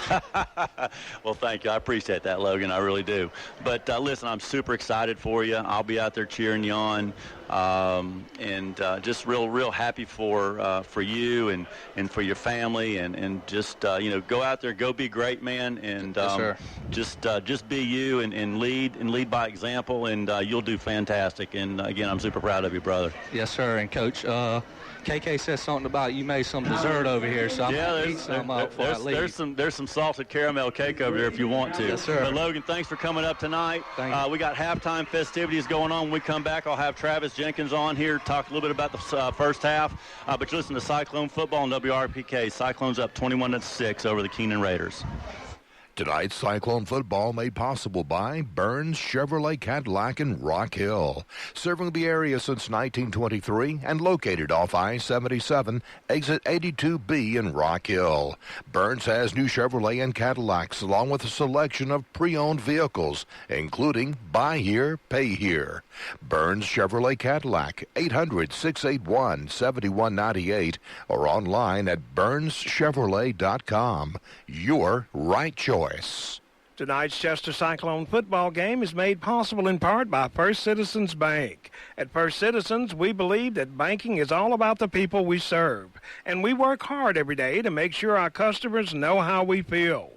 First Citizens Bank with offices in Richburg and Chester. That's First Citizen Bank, forever first. Tonight's broadcast of Cyclone football made possible in part by Chester County Natural Gas Authority. As Chester County Natural Gas celebrates 60 years of service to their customers, they remind you natural gas is the most efficient and effective way to heat your water, heat your home, dry your clothes, and to cook your meals. Contact Chester County Natural Gas Authority Monday to begin enjoying the comfort and affordability of clean burning and efficient natural gas. For over 77 years, Fairfield Electric Cooperative has delivered electric energy to our consumer owners. As a Touchstone Energy Cooperative, we are part of a nationwide community of local, not-for-profit cooperatives committed to enhancing our customers' lives and livelihoods by providing reliable power, high-quality customer-focused service, and valuable products and services. We're Fairfield Electric Cooperative, your Touchstone Energy partner. Proud to be a part of tonight's Cyclone football coverage on WRBK. All right, back here in Chester. I'm sorry, Clint. No, you fine. Go ahead, Back brother. here in Chester, Cyclones 21-6 over the Keenan Raiders. Halftime festivities. They've just announced the homecoming court and queen, and we'll get that information to you as soon as we get it. But happy to have Travis Jenkins, the resident high school sports guru.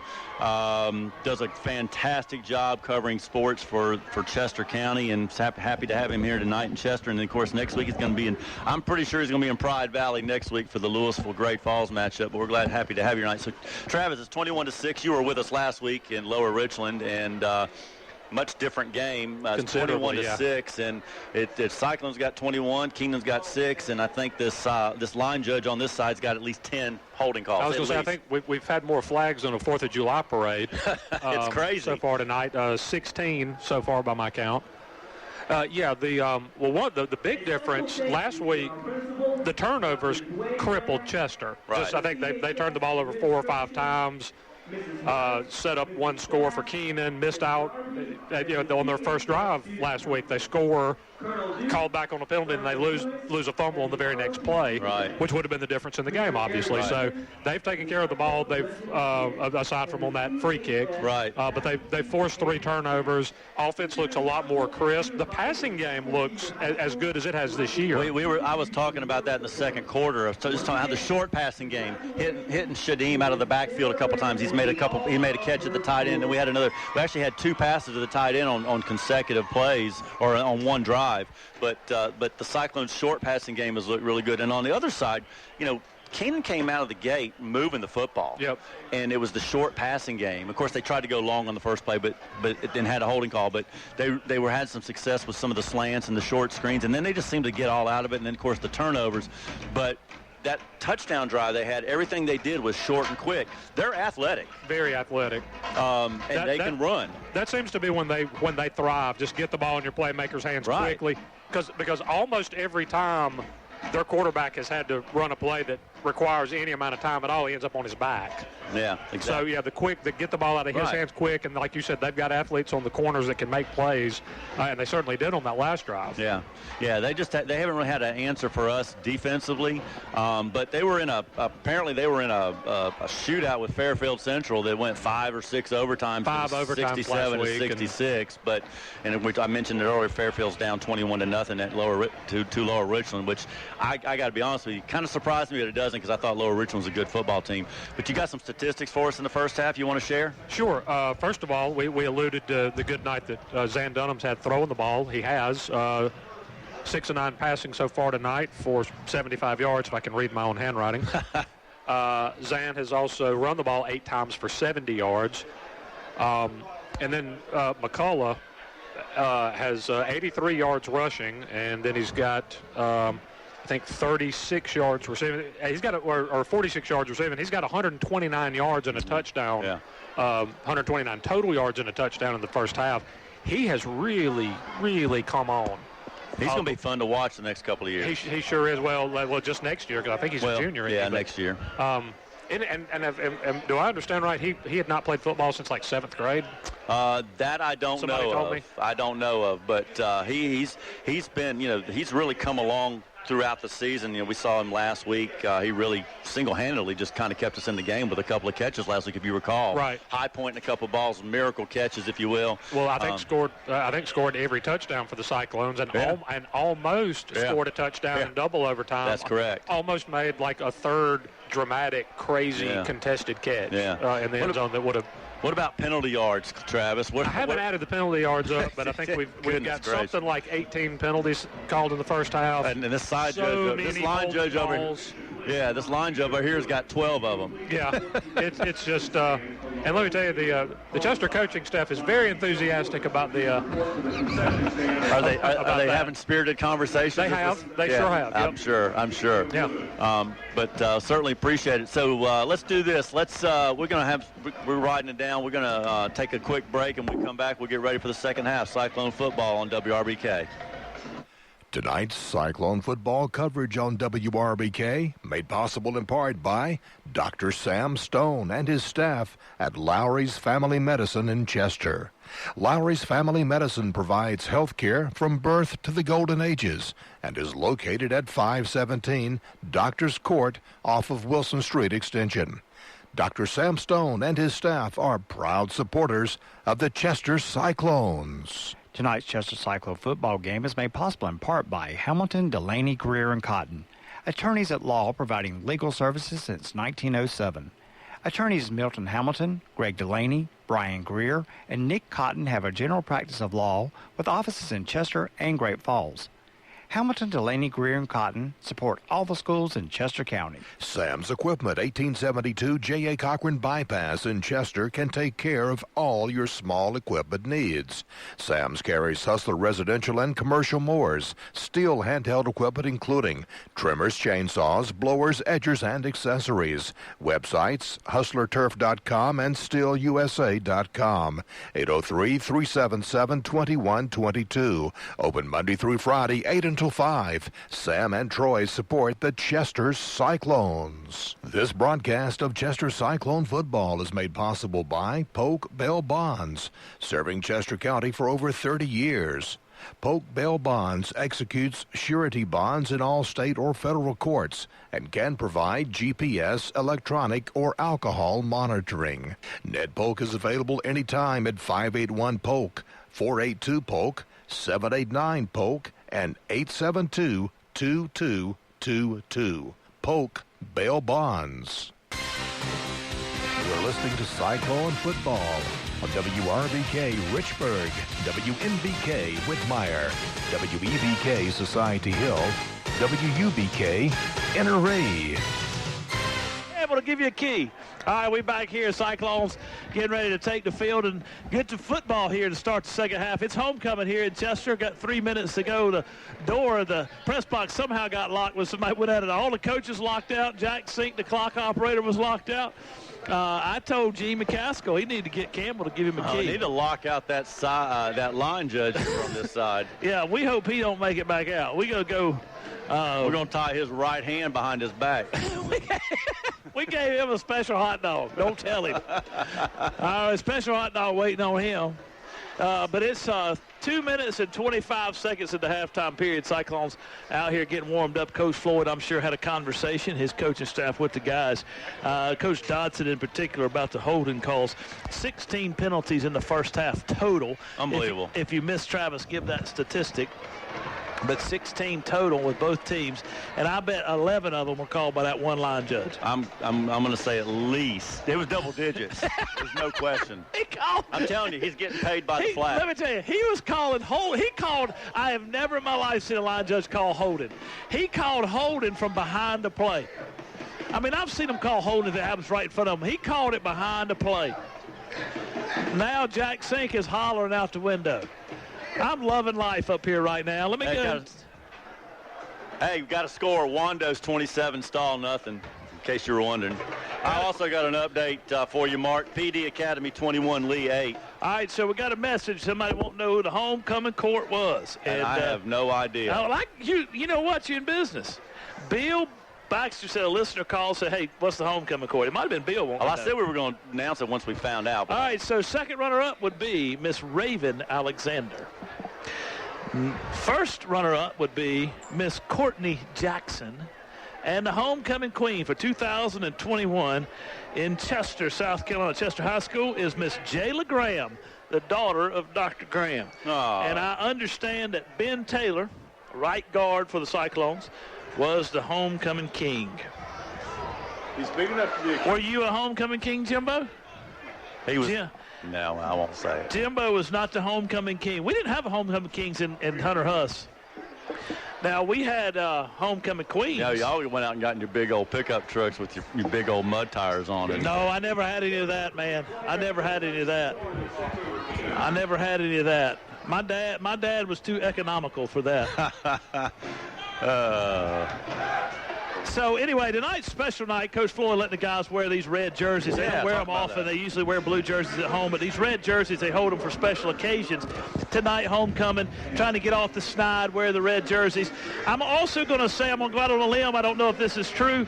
But since it's a special occasion, homecoming, red jerseys, I'm just going to take this as indication of the person they chose to come bring the team devotional being a special occasion as well. So we haven't talked about this, because we got a big game tomorrow, right? Right. 3:30. Yes. Your Wolfpack against my Tigers. That's correct. And I have to. I'm just going to tell you, I went to the game last week against Georgia Tech. And, and I reminded myself of why I don't go anymore. Here's the run-up and the kick. We'll get to that in just a moment. High end-over-end kick's going to come up short. Cyclone up man. Andre Evans going to take it at the 25-yard line. 30. He's still on his feet. 35. Gets caught from behind at the 35, going down to 36, where the Cyclones will put it in play. I won't be shocked tomorrow night if the Wolfpack beat the Tigers. You won't be? I will not be. Well, I will be, and I know you know what? Be. Listen, here's the thing, man. I had high expectations. Went down to Mississippi State, laid an egg, but you know what? I was reminded this week from a good friend of mine named Coach Victor Floyd that 2 weeks ago ain't got nothing to do with tomorrow. It does. That's exactly right. And so, who knows? Who knows? Dan Dunham takes a shotgun formation. Snap will roll to his right on the option. Looks the pitch, but Lower Richland forced him up into the hole and took away his pitch man. But he got over to 40 to the 41, where Cyclones put it away 2nd down and 5. So, who knows what happens tomorrow night with the Wolfpack and the Tigers, but it'll be fun. Whatever happens, I'm going to come listen to you preach on Sunday. Hey, I appreciate that. It'll be fun. I just know that if you win, you're going to rub it in a little bit, so just probably will, but I won't. At least if they win, I won't have as many people there to rub it into. Shotgun snap, hand off to Shadeem McCullough. He's going to go over the left side, or is that Antonio?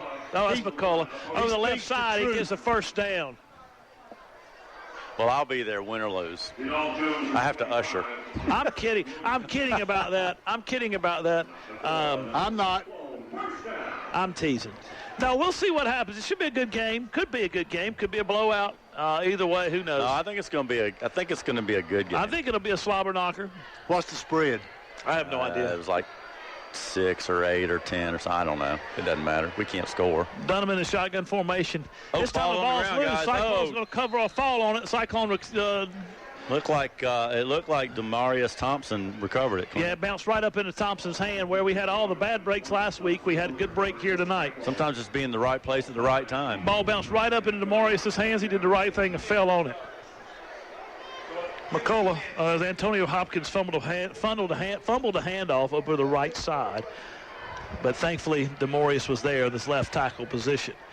Zan in the shotgun formation. Takes the snap. Going to roll to his right and look down the field to throw it. They give chase. Keenan does. He throws across the field. Ball falls incomplete. Tried to hit Andre Evans in the slot position on a deep out. 10:15 to go in the 3rd. Cyclones have it 3rd down and 8. Ball's on their own 48-yard line. They got to get to the 43 of the Raiders for a 1st down. Up 21-6, looking to add points here at the first drive of the 2nd half. Moving right to left, Cyclones wearing blue pants, red jerseys, blue helmets. Keenan got black pants, white jerseys, and white helmets. Cyclones waiting on the snap. Zan Dunham's going to roll to his left, look down the field. He's got a man open. He throws it across the field. He tries to hit Shadeem McCullough. Ball is knocked loose by number 4 for Keenan, Javion Robinson. He's a senior. People in the booth think he got there a tad early. Maybe he did. But that's I thought it was pretty close. I think it was a good no call. I thought it was a good play. I can live with that. It was close. I thought it was a good play. It was a good no Hey, call. if this guy down here didn't think it was a penalty, it's not a penalty. Hey, listen, somebody told he ain't thrown a penalty. We've run 7 plays here to start the third quarter. He hadn't thrown a flag yet. He just hit his quota in the first half. Good snap to Henry. And the punt, that's going to be a high punt, wobbly punt. It's going to hit at the 45-yard line, 35, take a Cyclone roll inside the 30, down to the 25. So what looked like was going to be a really short punt ended up being average, about 30 yards for Henry. And so the Raiders will put it in play, 1st and 10, ball on their own 25-yard line, moving left to right. Quarterback for the Raiders is Hernandez O'Neal. That is a classic example of having 2 last names. Hernandez O'Neal. That's true. That's true. His mother and father thought it was neat. Takes a shotgun snap, hands it off to his running back over the left side. They found some running room over that side at the end of the first half. Cyclones give chase, but not until they gain 5. On Travis and I were talking about this at halftime. But these guys, if they can get out to the edge, they're fast. They got some speed. They sure do. 9:45 to go in the third. Cyclones up 21-6. Keenan has it. Their first drive of the second half. Cyclones punted on their first. Now Keenan has the ball. Let's see what the Cyclone defense can do. They're going to try to bring a blitz, and the Cyclones jump off sides. I know that's at least our 3rd offsides. D.C. Carter jumped off sides for the Cyclones, so we're going to give them 5 yards. Instead of 2nd down and 6, it's going to be 2nd down and 1. Maybe going to give them a first. No, I don't believe so. I believe 2nd down and 1. Lispy, look at Lispy. Lispy trying to pull. Oh, Lispy. Lispy tried to pull that thing just right so he wouldn't have to move down the field, but they gave it to him anyway. I appreciate that, Mike Lispy. Ball's on the 35-yard line of the Raiders, moving left to right. Clock's running, 9:26 to go in the third. Cyclones up 21-6. Defense is on the field, 3-3-5 defense. Coach Caldwell playing aggressive. Going to bring his backer. That's Jordan Bowser on the front. The running back squirts through the hole, and looks like the ball was on the ground or close to it, but I believe that was some dirt that flew up. Yeah, they were trying to strip him. They've really tried to do that a lot tonight, and it's worked. We've had some success, stripping the football from them. Running back had a little hesitation in that hole, and Jordan ran right by him, and he was able to get 8 yards. It looked like Jordan was going to have him for a loss, but he had hesitated in the hole and squirted through. 2nd down and 2 for the Raiders. Ball's on the 43-yard line. They got to get to the 45 for a first down. Got the play being called in. They'll all look to their wrist. Receivers and backs. Takes the shotgun snap, hands it off to the running back over the left side. Cyclones give chase. They got him by the leg, but he's going to get 3 and a first down. 8:33 to go in the third quarter. First down, Raiders. They found something on our left side. Got to run on that left side against Kajarius Jackson. Darius Head playing the nose. We haven't seen much of Trajan P tonight. Cyclones missing Tim Brown, A.J. Feaster, and Maurice Feaster. So those are 3 starters out tonight. Brown's out for the rest of the season. Quarterback's got a running back to his right in the backfield. Waiting on the shotgun snap. 3 receivers to the right side. Takes the snap. It's to the right. He's going to throw it over here. That ball's behindward. That's a backwards pass. It goes out of bounds, and Coach Caldwell's telling him to get forward. He's after his defensive backs. I believe that was a backwards pass. I'm going to tell you what it was. It was ugly. I call it an incomplete forward pass, but I promise you I thought that thing went backwards. It went out of bounds behind the 40-yard line. The ball spotted at the 46, but it could have bounced backwards after it hit, but I thought it was a backwards pass. 8 minutes to go in the third. 2nd down and 10 for the Raiders. Ball's on the left hash. They're moving left to right. Cyclones bring a little pressure, then they back out. He's going to throw a wide receiver screen over on the right, the left side. Cyclones going to knock him down. Zeke Evans hit him pretty hard at the 45-yard line of the Cyclones. Brings up 3rd down and 1 for the Raiders. I think this is 4-down territory for the Raiders unless they just happen to get a penalty or lose a lot of yards. Quarterback's in the shotgun, running back to his right. Cyclone's going to try to bring a little run blitz. Now they back out of it. Play 52, in case you wanted to know. Try to time it just right. Now they get them up tight on their receivers on the far side of the field. Takes a shotgun snap, going to fake the handoff, call his own number on the left side. He's got the first down. The Cyclones stack him up and knock him back. Cyclones say they had the football, but they're going to blow him down after he gained 4 yards. So it brings up 1st and 10 for the Raiders. They're in the Cyclone territory at the 41. Clock's ticking. 7:52. Cyclones up 21-6. We're unable to put any points on the board in their opening drive of the second. Now here comes The Raiders. The Raiders. Give a little ode to Chris Bourbon. Chris Berman, not Bourbon. Okay. Okay. Y'all ignore I said that. All right, here's a shotgun snap. Cyclones giving pressure across the middle. He's got a man open. Ball falls incomplete. How did he stepped up in the pocket quite well. Nice job by the quarterback. As you said, stepped up in the pocket. The throw was a little bit behind him, and it was certainly catchable.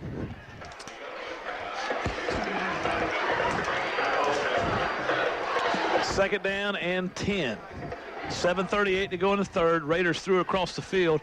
Cyclones had pressure back there, but quarterback squirted up in there. I tell you what, Keenan's doing a good job here to start the second half, finding little holes, little creases. Cyclones giving pressure this time on a wide receiver screen. They give chase. Receiver comes over the left side. Cyclones miss him. He's still on his feet. 30, 25, 20, 15. He's making a couple. Cyclones miss. He got hit there in the backfield by Zan. All of that and no flag. Unbelievable. I tell you what, I like that little play call. He ran a wide receiver screen, and the guy came all the way to the middle of the field, and he just turned the corner on the left side. That was a well-designed play. And he picked his holes well, too. 1st and 10, balls on the Cyclone 16. Coach Caldwell imploring his defense to come up with a stop here. Here comes the pressure. DJ Stevenson on the outside. He's going to throw over the middle. He's got a man open in the end zone. Touchdown. Got deep on the Cyclones. They got a guy in the slot on a seam route. He just broke free, and the quarterback threw it up, and he was there for a touchdown. It looks like number 2 caught that ball. That's Michael Johnson, a senior receiver, for the touchdown. Now it's 21-12, 7-10 to go in the third. We got a football game, men. We got a football game on our hands here. Cyclones hurt themselves a lot in the second quarter with penalties, or this game may be out of reach. They had a couple touchdowns taken back. Big play opportunities taken back because of penalties. Now the quarterback is going to be in a shotgun formation, going to run power to the left side. Well, excuse me, that's kind of a wildcat formation. Touchdown on a power run over the left side. So the extra point is good. So it is 21-14 with 7:10 to go in the third. All right, we'll take a break and we'll be back. Save like a pro with Founders Federal Credit Union. Founders Loyalty Select account gives you the opportunity to grow your savings at their best rate yet. Fund your account through your favorite Loyalty Select product to get savings today. Visit RelaxJoinFounders.com or one of their more than 30 office locations to see if you qualify for membership. Go Cyclones. Service requires credit evaluation. Terms and conditions apply. Founders Federal Credit Union is federally insured by the NCUA. The Cyclone football game is made possible in part by Quacked Glass, your mobile auto glass replacement service. Quack Glass will come to you and solve your glass auto needs. Quack Glass is American-owned and Carolina-grown. They're serving both North and South Carolina, and now with offices at Carowinds and 2708 Flat Creek Road, Lancaster. 866-787-8225 or online at quackglass.com. You can trust the Duck. All right, we're back here. Ball was kicked off, taken by Antonio Hopkins about his own 15-yard line. Got to the 20, got to the 35, a 20-yard return. So the Cyclones will put it in play. 1st and 10 at the 36-yard line where they're going to spot him. Moving right to left here with the second drive. Second offensive drive of the second half. We got to get McCullough involved. He had a big first half, 129 yards of total offense in the first half. Let's just get him involved in this drive here. Cyclones send Trooper forward to the right side. Ball's on the left hash. Timeout Cyclones looks like, Clint. Coach Floyd calls timeout. We'll take it with him. Cyclones down up 21-14, 7:05 to go in the third. Tonight's Cyclone football made possible by Burns Chevrolet Cadillac in Rock Hill. Serving the area since 1923 and located off I-77, exit 82B in Rock Hill. Burns has new Chevrolet and Cadillacs along with a selection of pre-owned vehicles, including Buy Here, Pay Here. Burns Chevrolet Cadillac, 800-681-7198 or online at BurnsChevrolet.com. Your right choice. Tonight's football game is made possible in part by Pressure Pros of the Carolinas, serving the area since 1993. Jeff Monroe and his staff are doing commercial pressure washing in both North and South Carolina and residential in the greater York County area. For more information and free estimates, 803-325-1969 or PressureProsSC.com. All right, first down and 10 for the Cyclones. Ball's on the 36-yard line. Takes a shotgun snap. Zan Dunham does. He fakes the handoff to Shadeem McCullough. He comes over the right side himself. He's going to get to about the 44. So he picked up 8, brings up second down and 2. 6:55 to go in the third. Cyclones trying to extend this lead back out. Keenan just cut into it with 14 unanswered points, 6 at the end of the first half, and then 8 right here at the beginning of the second. Cyclones have 2 receivers to the right side of the formation. Ball's in the middle of the field. Dunham in the shotgun formation. Looks over the defense. Takes the snap. Going to roll to his right, run the option. Pitches it back to Shadeem McCullough. Good pitch. McCullough's making a couple men miss. He's going to get over the midfield strike to about the 49 of Keenan, where the Cyclones will put it in play 1st and 10. That was a really good pitch. What'd you just say? Got to get him involved, man. He's your moneymaker right now. Good pitch by Zan on the option play to Shadeem. Keenan is shutting down Zan. He's made a couple good pitches tonight. Ball's on the 49 of the Raiders. Dunham takes a shotgun snap. Going to run the option to the left side this time. He's going to cut upfield this time. 45, 30, 40, 35, 20, 25, 15, 10, 5. Touchdown, Cyclones. Dunham on a 49-yard quarterback keeper. That's what we're talking about, Jimbo. That's right. You got it. You got it. Hey, I'm convinced. I am convinced of this now. At halftime, all the referees went in, they gathered up, and they all looked at that one guy and say, look, hey, bro, listen, we want to get home before midnight. Keep the flag in the pocket. Yeah, they said to the line judge, they said, look here, you might live locally, but I got an hour's drive, and I ain't got no QTs between here and home. And no taquitos. He gets off at exit 27. Travis is a tacos guy, or taquito. Good kick by Henry Glenn. It's up, and it's good. Cyclones up 28-14. We'll take a break, and we'll be back. Cyclone Football, WRBK. Tonight's Cyclone football coverage on WRBK made possible in part by Dr. Sam Stone and his staff at Lowry's Family Medicine in Chester. Lowry's Family Medicine provides health care from birth to the golden ages and is located at 517 Doctors Court off of Wilson Street Extension. Dr. Sam Stone and his staff are proud supporters of the Chester Cyclones. Tonight's Cyclone football action made possible in part by True Vista Communications, Chester's provider for high-speed broadband, video, voice, wireless, security, and smart home solutions. They're available online at truevista.net or at a True Vista customer experience store located in Chester, Camden, Great Falls, and Winnsboro.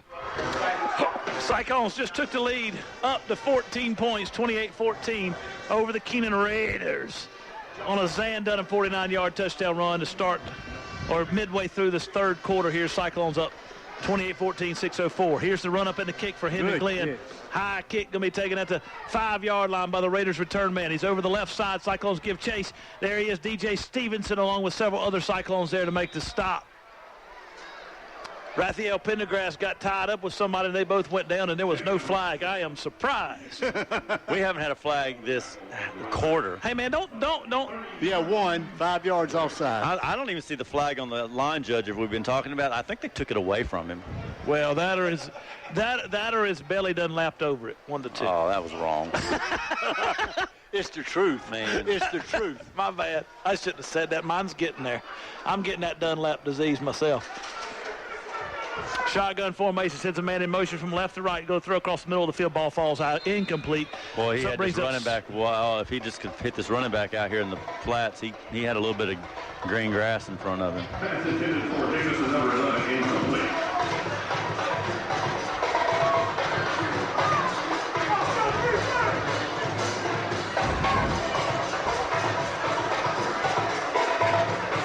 C.A. Johnson, 38.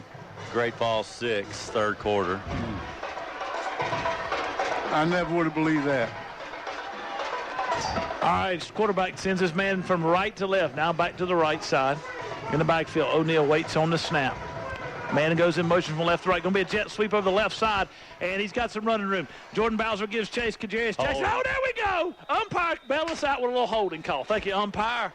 Holding on the Raiders. So we're going to back them up 10. It's going to be a spot foul, but it'll back them up second down Instead of third down and about 4, it's going to be second down and 14, Jimbo. How about we got a score coming out of Rock Hill that's surprising? Spring Valley 7, Rock Hill 7. Yeah. South Point 7, excuse me. And Spring Valley's got the ball at the end of the third, driving. They're 29 yards from pay dirt. I'm just surprised at that.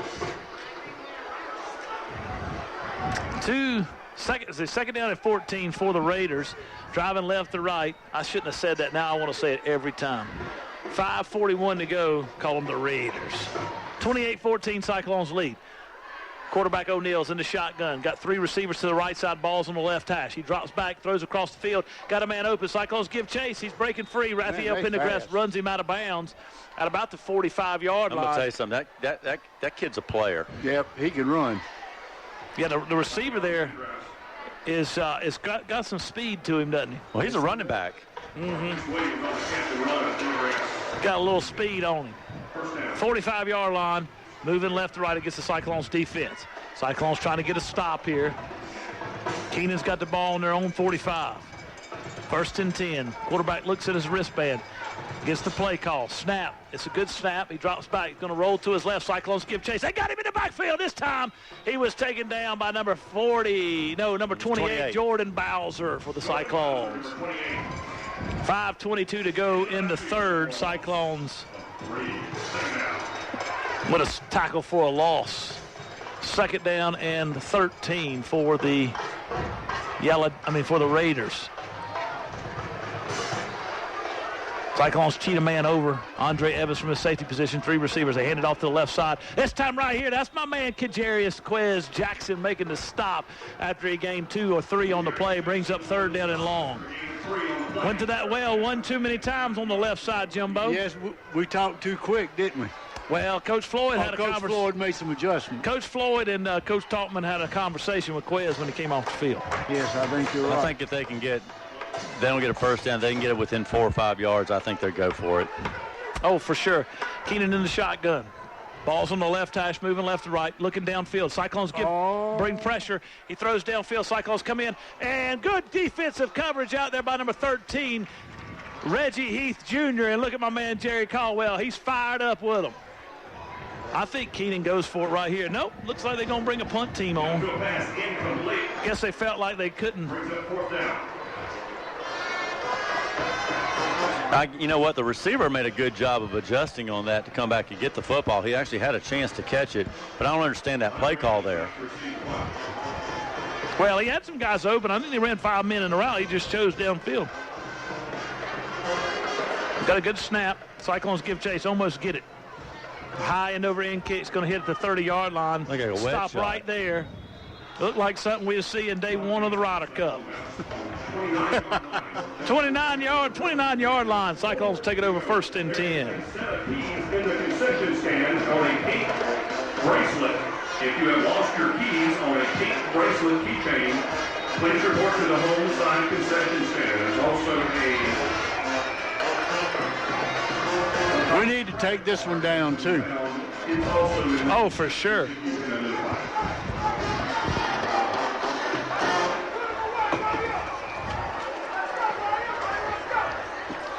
Dunham in the shotgun formation.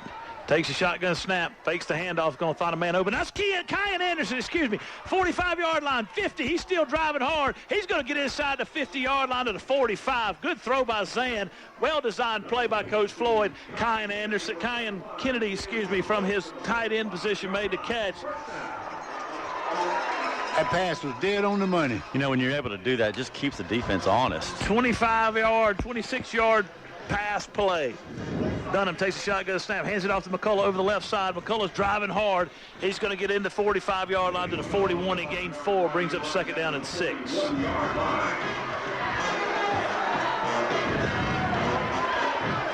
Denias Chambers on the stop for Keenan.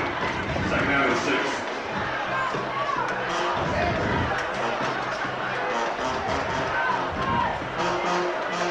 Dunham waiting on a snap. He calls on a number on isolation play. 40-yard line, 35-yard line, first down Cyclones. First and 10 for the Cyclones inside the 35-yard line of the Raiders. 3:25 to go in the third. Cyclones up 28-14, looking to add to it.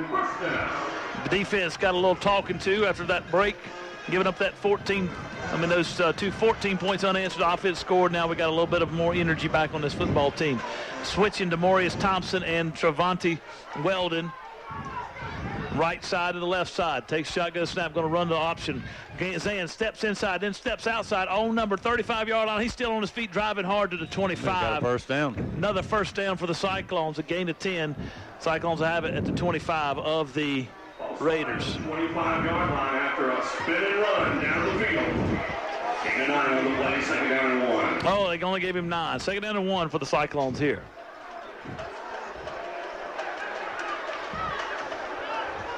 Dunham, 2 receivers to the left side, takes a shotgun snap, moving right to left, hands it off to McCullough over the left side of the offensive line. He weaves his way forward to the 20-yard line, inside the 20 to about the 18, where the Cyclones will put it in 1st and 10. Now they're starting to exert themselves, Jimbo, on the offensive line. Yes, sir. And I tell you what's really encouraging, I do believe Jeff's right. I think the officials decided, you know what, we're not going to call as many penalties here because there's no explanation. I'm sure there's not a whole lot less or a lot of changes with the blocking schemes. No, we didn't just all of a sudden stop holding. Dan Dunham takes a shot, takes a snap, fakes the handoff to Shadim McCullough. He gets inside the 15-yard line over the right side of the line, bounce it out. Good defense by Keenan by pushing him out, but he got inside the 15 to about the 14, brings up 2nd down and 4. 2nd down and 6.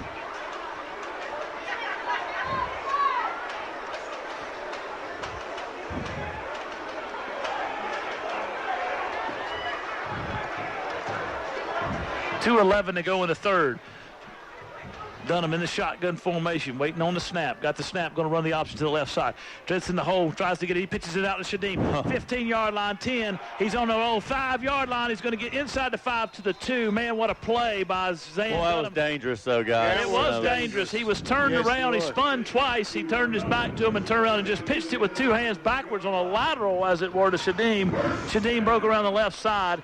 Got inside the 5-yard line to the 3. Coach Floyd will be thankful for the yards, but I think he'll probably talk to him afterwards and say, son, we don't need to do that. That's right. Yeah, that was a bit dangerous. A lot of things could have gone wrong there. Dunham takes a shotgun snap, going to run over the right side, try to push his way through. He's getting some help from his lineman and his tight end, Kyan Kennedy. He's going to get close to a touchdown. He got inside the 1, I believe. There his head comes in the game. Out comes Andre Evans, bringing a little bit of meat in the game here. 1:38 to go in the 3rd. Cyclones have it 2nd and goal from inside the 1.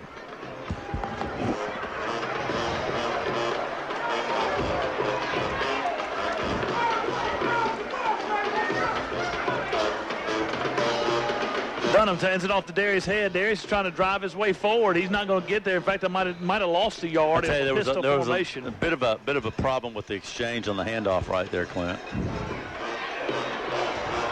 It was definitely not clean. 1 minute left in the 3rd. Cyclones up 28-14, looking to add to it. Got the ball inside the 2-yard line, 3rd down and goal. Coach Floyd signals to play in. Let's fake it to the head and throw it to 45, standing in the end zone by himself.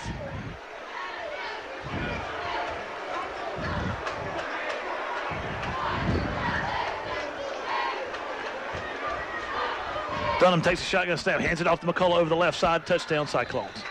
Hands in the air. We got a score in the end zone. He got ahead of steam, and he was Dean gone. McCullough from the pistol formation takes it over the left side. Touchdown, Cyclones. 34-14 with 37 seconds to go in the 3rd. Trooper Floyd on to hold the extra point. Jalen Mays.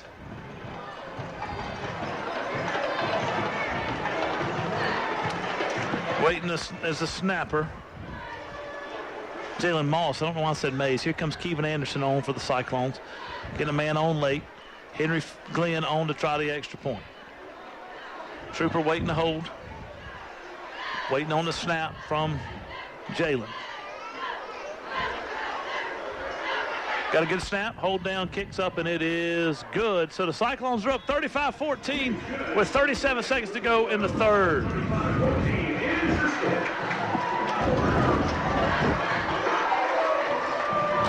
We'll take a break, and we'll be back. Cyclone football on WRBK.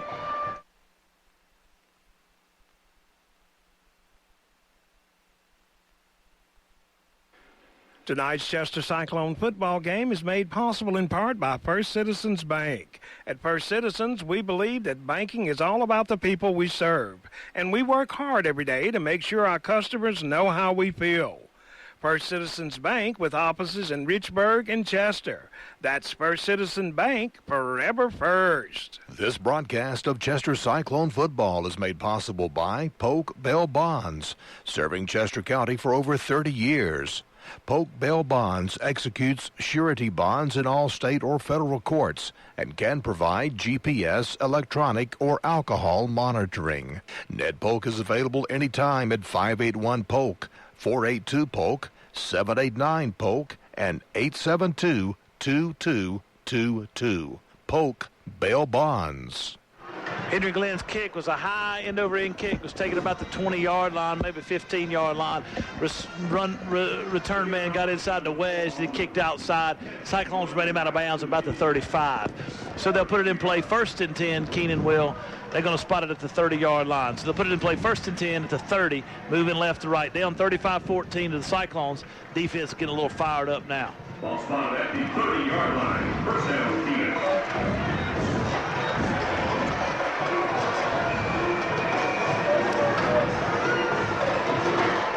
Quarterback got a snap to his left. It was low. Throws it out to the left side. Wide receiver out there. Cyclones push him out of bounds after a gain of about 4, maybe 3 on the play. Brings up 2nd down and 7.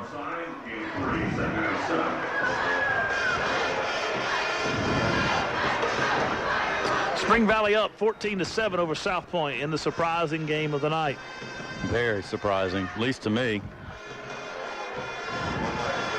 Quarterback in the shotgun, running back to his left.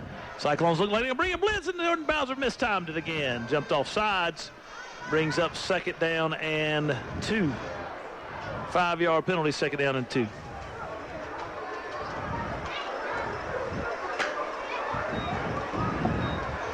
Just so y'all know, Patrick Henry beat Conway Christian 48-0. You know, that's enough. I've been anticipating that all night. I know. Mark Hugh wants to know. He wants to know these scores. Patrick Henry 48-0 over Conway Christian. Hey, they covered the spread, though. 3 receivers to the right side of the formation, waiting on a snap. Hands it off to the running back. Oh, the Cyclones. Oh, man, goodness gracious. They hit him in the hole. The Cyclones did. And running back. I think we're going to have a face mask, guys. I will tell you what, the Cyclone defender got stiff-armed to the ground. The guy fought through the tackle and went forward about 7 yards. Now there's a penalty on the field. It's got to be on the Cyclones because there was nobody around them but the Cyclones.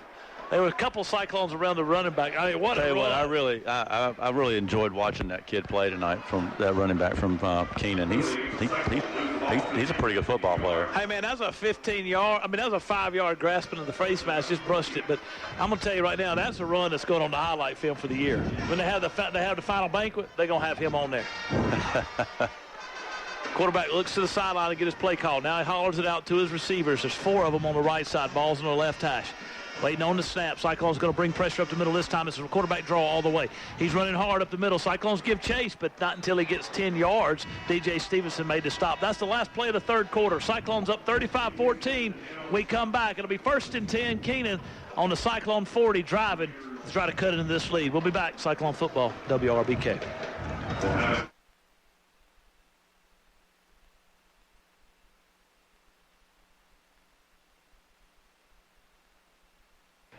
Barron Funeral Home at 133 Wiley Street in Chester and Dancer Baker Funeral Home located at 26 Underwood Avenue in Great Falls are proud to help bring you tonight's broadcast of the Chester High School football game.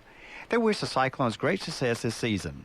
The staff of Barron Funeral Home and Dancer Baker Funeral Home continue to serve the people of Chester County with courtesy and dignity. Sam's Equipment, 1872 J.A. Cochran Bypass in Chester can take care of all your small equipment needs. Sam's carries Hustler residential and commercial mowers, steel handheld equipment including trimmers, chainsaws, blowers, edgers, and accessories. Websites, hustlerturf.com and steelusa.com. 803-377-20 21-22. Open Monday through Friday, 8 until 5. Sam and Troy support the Chester Cyclones. All right, back here on the first play of the fourth quarter, Keenan runs a jet sweep to the right side of the formation. They get about 7 yards, brings up second down and 3 against the Cyclone defense. Ball's inside Cyclone territory, about the 32. A few scores here. We got Indian Land 9, AJ 6. I bet that's a barn burner. Let's see. We got some more y'all are very much concerned about for sure. Dorman 21, Ridgeview 7. Second down and 2, shotgun formation, takes a snap, calls his own number, the quarterback does. Oh, he gets hard by Raphael Pendergrass. How about old Rath? He put the hurt on him. Old Rath gave him the wrath. Third down and 1. Antonio Hopkins came in and finished him off. 11:36 to go in this one. Cyclones up 35-14. Keenan's got it. They're in 4-down territory for the rest of the game. Quarterback's under center, going to try to run a quarterback sneak. He's going to get up the middle. Cyclones push him outside, but he bounces around. And DJ Stevenson was slow to close the gap, and the quarterback got inside the 25 to the 24. Coach Caldwell takes his headset off in disgust. O'Neal sneaks around the left side. First down for Keenan. First and 10 for the Raiders. 11:13 to go. Trailing the Cyclones 35-14. Moving right to left against the Cyclone defense. 3-3-5 base defense for the Cyclones. Cyclones give pressure. Here comes the pressure. DJ Stevenson hits the guy, the quarterback, as he throws it. He hits his running back across the middle, though. And the guy gets to about the 15-yard line. Looked like it was not so much a running back, but a crossing route from the slot receiver. He gets inside the 10 to about the 7, where it brings up first and goal for the Raiders. That was good. That was a good play. And good poise by the quarterback. This is the best Keenan team I've seen in the last 5 years. Oh, yeah. Well, they've got some points. It's a timeout on the field. We'll take it with them. 10:50 to go, 35-14. Cyclones over the Raiders. Tonight's broadcast of Cyclone football made possible in part by Chester County Natural Gas Authority. As Chester County Natural Gas celebrates 60 years of service to their customers, they remind you natural gas is the most efficient and effective way to heat your water, heat your home, dry your clothes, and to cook your meals. Contact Chester County Natural Gas Authority Monday to begin enjoying the comfort and affordability of clean burning and efficient natural gas. This Cyclone football game is made possible in part by Quacked Glass, your mobile auto glass replacement service. Quack Glass will come to you and solve your glass auto needs. Quack Glass is American-owned and Carolina-grown. They're serving both North and South Carolina, and now with offices at Carowinds and 2708 Flat Creek Road, Lancaster. 866-787-8225 or online at quackglass.com. You can trust the Duck. All right, it's second down and goal. Ball's at the 3-yard line. 10:22 to go in the ball game. Lower Richland looking to try to get into the Cyclones lead here. They're going to run to the left side. Quarterback draw. Cyclones going to push him out. Oh, the line judge over here said touchdown. Our favorite line judge said it was a touchdown. 35-20.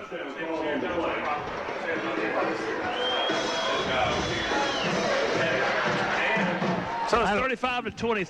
I don't know about that. 10:05 to go in the ball game. Louisville, Keenan, whoever that is, going to try to get 2 points here.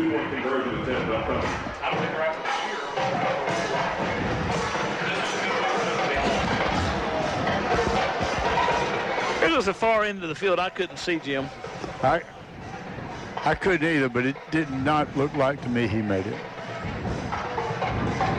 Keenan trying to get their personnel right. Now they're going to have to call timeout. A waste of timeout. We'll hold it here. 35-20, 10:04 to go in the ball game. Keenan just started driving down the field on the Cyclones. It looks like Coach Caldwell's having a conversation, particularly with his linebackers. Maybe they've lost a little focus. Maybe he will remind them to stay in focus. I think that's his goal. Let's see if we can find some more scores during this break. Spring Valley still up 14-7. No update on Lower Richland. Fairfield Central has been showing 21-0 half for the last 40 minutes.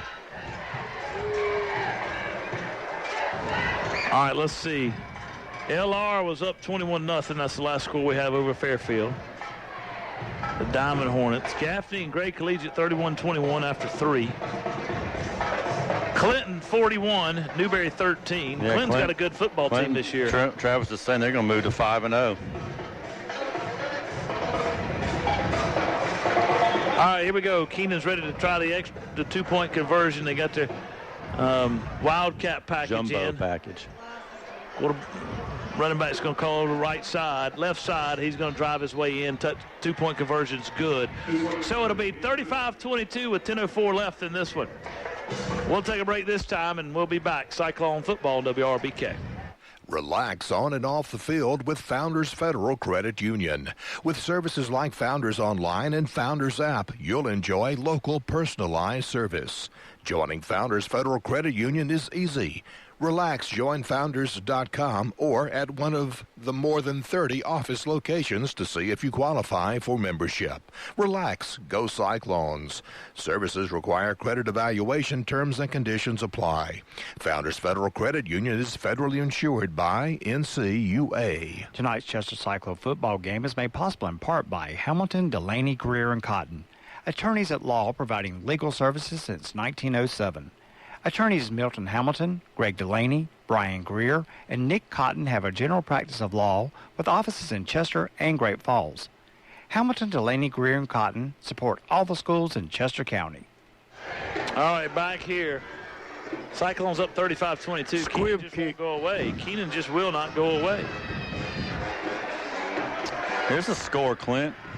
Wake Forest 34, UVA 17. I know, I'm surprised by that. Wake Forest can throw up some points. Here's the run up and the kick. It's going to be a end-over-end kick. Going to travel toward the sideline. And it's going to go out of bounds. The Cyclones will take it over 1st and 10 at their own 35-yard line. We appreciate the extra 15 yards. Just so you guys know, May River beat Blythewood 24-14. Huh. And a surprise to no one, Lamar beat McBee 41-6.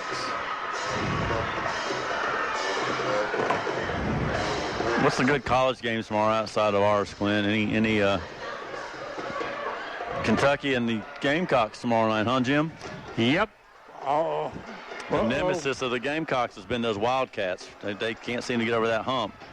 To be a big win for the Gamecocks if they can find a way to win that one. I don't understand this. They're marking off more yardage against them. The Cyclones are going to get it up to 40. I thought if it went out of bounds, it's 35. Maybe not. That's right. I thought it was 35. Ball's on the Cyclone, on Cyclone 40. They're moving left to right. 10:04 to go in this one. Up 35-22. Dunham in the shotgun formation. Homecoming here at Chester. Going to run the option to the left side. Pitch it to Shadeem McCullough. Shadeem breaks across the field. 50-yard line. He's still on his feet. He got about 13 on the play, but he hit that hole like a... A really nice job by Shadeem there, cutting back to the left side and picking up some additional yardage as well. You know what Kirk Herbstreit would say? He put his foot in the ground and went the other way. And you know what Chris Fowler would say? You're right, old Kirky. Shotgun snap. Hands it off to Dunham. No, he calls his own number, 40-yard line, 35-yard line out of bounds at the 32. I think there's some jealousy there. Fuller. You think so? I think so, yeah. No, I just tease him. I tease about that. It's one of those things that everybody has it. I'm sure if people probably make fun of me too, and there's nothing wrong with that. That's fine. But everybody has a little thing like Kirk has put his foot in the ground. Yeah, that's true. He says it all the time. But the one that's the worst is old Jesse Palmer. Physicality. Yeah. Not even a word. He probably can't spell it. They shotgun snap, hands it off. Then McCullough. McCullough runs over the left side. He's going to get inside the 20, inside the 30, down to about the 26-yard line. That was a run on which the Cyclone offensive line demonstrated their physicality. I'm having a hard time. I have a hard time watching him since he was on The Bachelor at one time. I just want to tell him to buy some bigger suits. Like, dude, you ain't got to pop out of the suit. 3 sizes too small. I know you buff. Dunham takes a shotgun snap. Going to roll to his right, pitch it to McCullough. He sticks his foot in the ground, kicks to the left side. Monty Weldon. Ooh. And he's going to get... There's a targeting call right there, guys. He's going to get inside the 15-yard line. That is a definite targeting call. 25-yard line to the 22. These are going to be offsetting penalties. Unless that's a dead ball. I don't think it's a dead ball because he hit him when he was going down. No, I don't think it's a dead ball. Trevonte Weldon got called for the holding. Teammates having a conversation with him.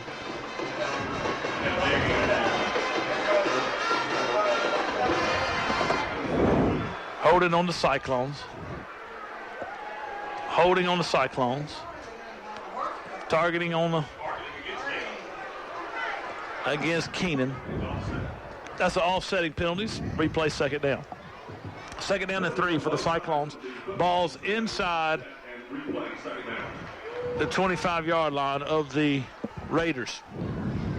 Dunham's in the shotgun formation. Kyan Kennedy to the left side.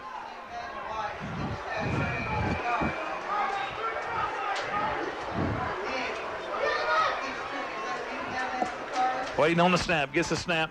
He fakes the handoff to Shadim. He's going to roll over the right side. He gets no yardage. Good tackle in there by number 76 for Keenan, that interior lineman. And we'll give him credit. I'll call his name because he made a good stop on Zan there. 35-22 Cyclones over Keenan. We got about 8:29 and clock is rolling. Don Adrian Robinson made that stop. Dunham's in the shotgun formation, takes the snap, hands it, fakes the handoff, throws it across the middle. Oh, he hit Kyan! He got it. Kyan, touchdown! Kyan Kennedy, baby! That's what I'm talking about. 25-yard strike from Zan Dunham to Kyan Kennedy. I was just getting ready to say, good time for the tight end to be involved. I love that. That's a great kid. He plays hard, selfless. What a call, what a throw, what a catch, what a run. I thought it was baby tipped. Kyan. I thought it was tipped at the line of scrimmage with all those guys jumping up. On to try the extra point is Henry Glenn. Trooper Floyd is the holder.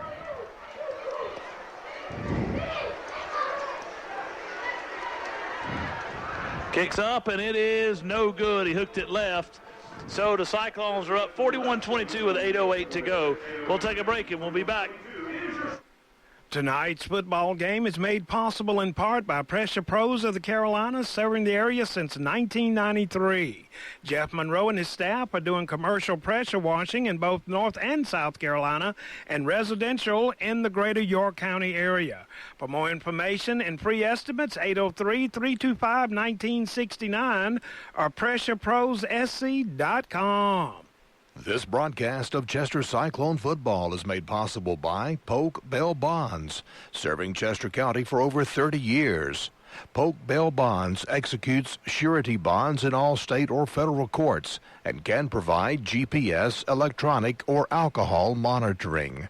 Ned Polk is available anytime at 581-POLK, 482-POLK, 789-POLK, and 872-2222. Polk Bell Bonds. All right, 8:08 to go in this one. Cyclones just scored them. 25-yard catch and run by Kyan Kennedy, the tight end from Zan Dunham on 3rd down and 3. Here's the run up and the kick. It'll be a high end over end kick by Henry. It's going to be taken at the 25 or the 15-yard line. Running back to the middle of the field. He's going to get down. There's Henry. Henry made a stop, and now Andre Evans is still trying to drag him down 20 yards later. Henry got in his way, slowed him down for Andre Evans. Always expect a big play in the kick game. You know, watching this game tonight, I can see how they scored. And, of course, it was a lot of overtimes, but I can see how they scored 66 points. But I can also see how they gave up 67. Yes. Final in Rock Hill, District 3 South Stadium, the Corral. Spring Valley goes in and gets the victory 14-7. Wow, that's a shocker, guys. Mike Enoch, the fighting Mike Enoch, baby. That's right. That is, that's a shocker to me. First down and 10, 7:57 to go. Ball's on the Cyclone 36-yard line. Quarterback takes a shotgun snap, drops back, going to try to throw a screen pass across the middle. Raphael Pendergrass gives chase, but not before the receiver gets 8 yards on first down. Brings up 2nd down and 2. Jimbo, I'm sorry to tell you, but Estill beat Columbia 28-0. Yeah. Estill. Kind of expected. Estill. Are you serious? Is it Estill or Esther? It's Estill. No. Maybe one of the same. Keenan Ball's on the right hash, moving right to left, 2nd down and 2. Quarterback barks his signal off. Coach Caldwell telling his defense to make the changes they need to make. Trying to get them lined up just right. They got the quarterback going to fake it to his right, throw back to the left. Cyclones giving pressure, throws back across the middle, almost intercepted. And I believe it hit the ground, but we got a flag. We're going to have a holding or an interference. Going to have something on the Cyclones here. Back judge threw it in there, and I'm not sure what he saw, but he saw something and called the flag on the Cyclones. This line judge over here, on this side, he's like, yo, man, no, come on. Interference. Pass interference on the Cyclones. It's a 15-yard penalty. Coach Floyd put his hands up like, what's going on here? I didn't see it, Coach, either. But the back judge said he saw it.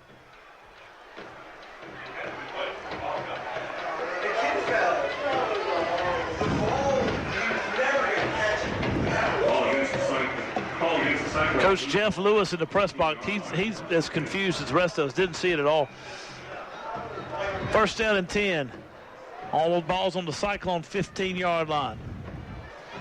7:12 to go in this one. 41-22 lead for the Cyclones.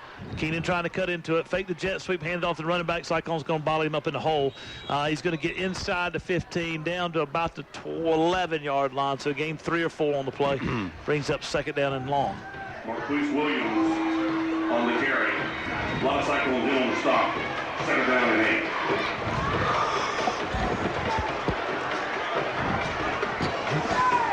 8. Quarterback takes a shotgun snap, going to look over the field. He's got a man open. Cyclones give chase. That's Antonio Hopkins. He drags him down inside the 5. Should about be the 1st 4. and goal. I believe it's going to be 1st and goal for the Raiders. They've had a lot of success with that little pass tonight. Right across the middle.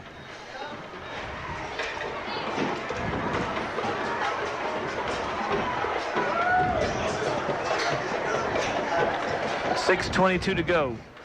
Clock's running. Keenan trying to score. Jet sweep. Cyclones give a chase this time. There his head. Fumble. He throws the guy down, but he fumbles. He's on his feet, picks it back up, and he's going to run. Cyclones give a chase. That's Raphael Horse Pendergrass. collar. And they're going to call a penalty on the Cyclones. The official's calling a penalty on the Cyclone. Let's see what he's calling here. Personal foul, horse collar on Raphael Pendergrass. Yeah, I saw that coming. So instead of being 1st down and goal from the 15, it's going to be 1st down and goal from the 2.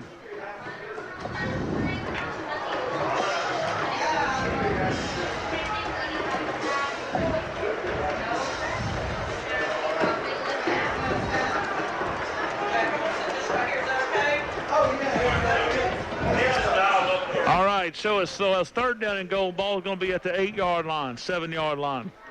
Keenan trying to get the personnel in place. They're going to run the jumbo package. Well, no, that's not going to be a dead ball. Yeah. They're going to run the jumbo package. Coach Caldwell moving his guys around. 6:07 to go in this one. Sykes up 41-22. Keenan looking to cut into that lead. Wildcat formation, power on the left side. Takes a snap, going to roll to his right. He makes a couple men miss in the hole. He's going to get in the end zone for a touchdown. So it is 41-28 with 5:55 to go in this one. Some major penalties on the Cyclones on that drive that gave Keenan some life.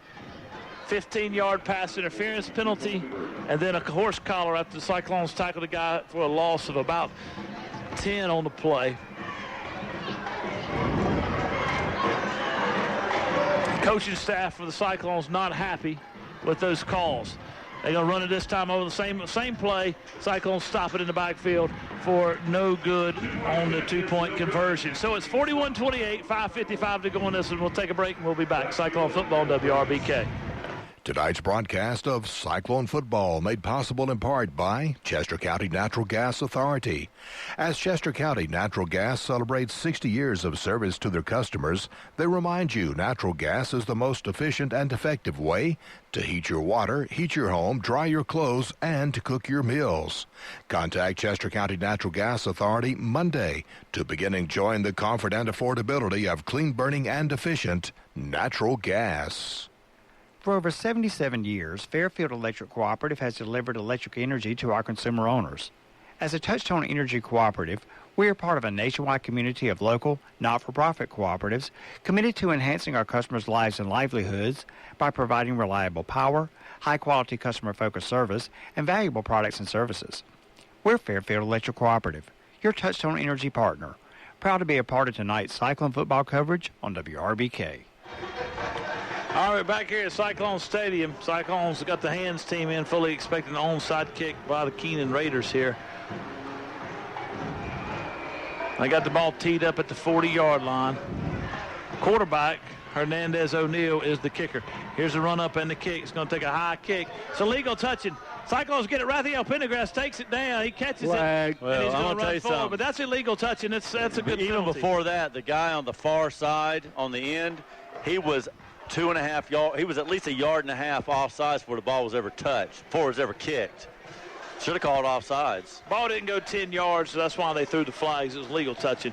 Has to get 10 yards before the offense team, before the kicking team touches it. The receiving team can come touch it whenever, but it has to go 10. And this is a live ball, but it has to go 10 yards before the kicking team touches it. When they do touch it, it's an automatic penalty and dead ball. So it's at the 49-yard line. The Cyclones have it. 49-yard line of the Raiders, moving left to right. 5:49 left in this one. 41-28, Cyclone lead. Raiders won't go away. They got some ability to score some points.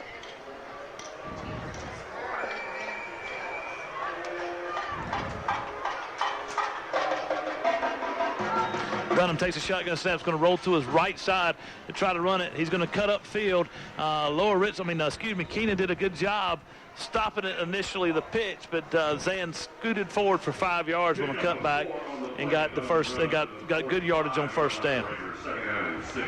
Got 4 on the play, brings up second down and 6. Nice Chambers on the stop for the Raiders.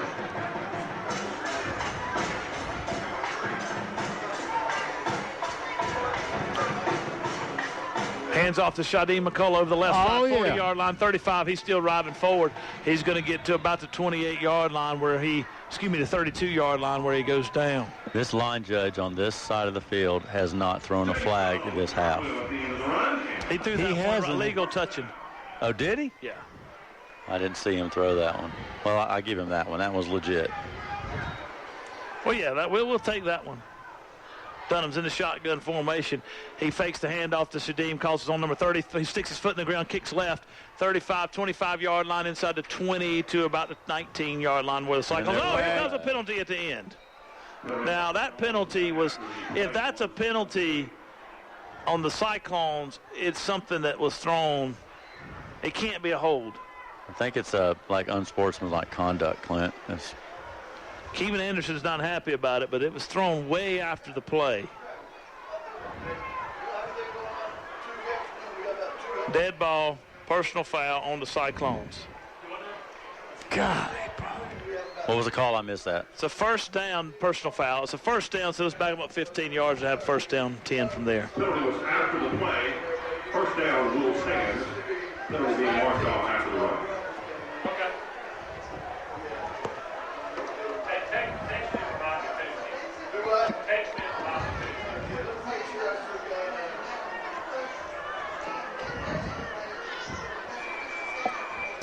All right, first down and 10 for the Cyclones. Ball's at the 34-yard line.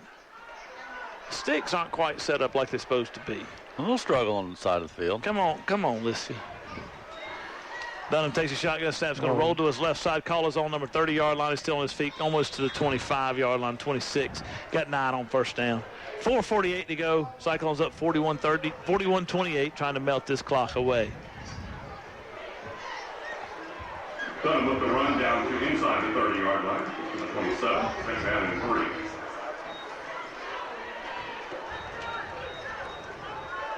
Final score, C.A. Johnson 38, Great Falls 20. Dunham waiting on the shotgun snap, takes it, gives it off to Shadim McCullough over the left side, 20-yard line, 15. He's still on his feet, 10, 5. He's drawn drive his way through. Touchdown, Cyclones. What a run.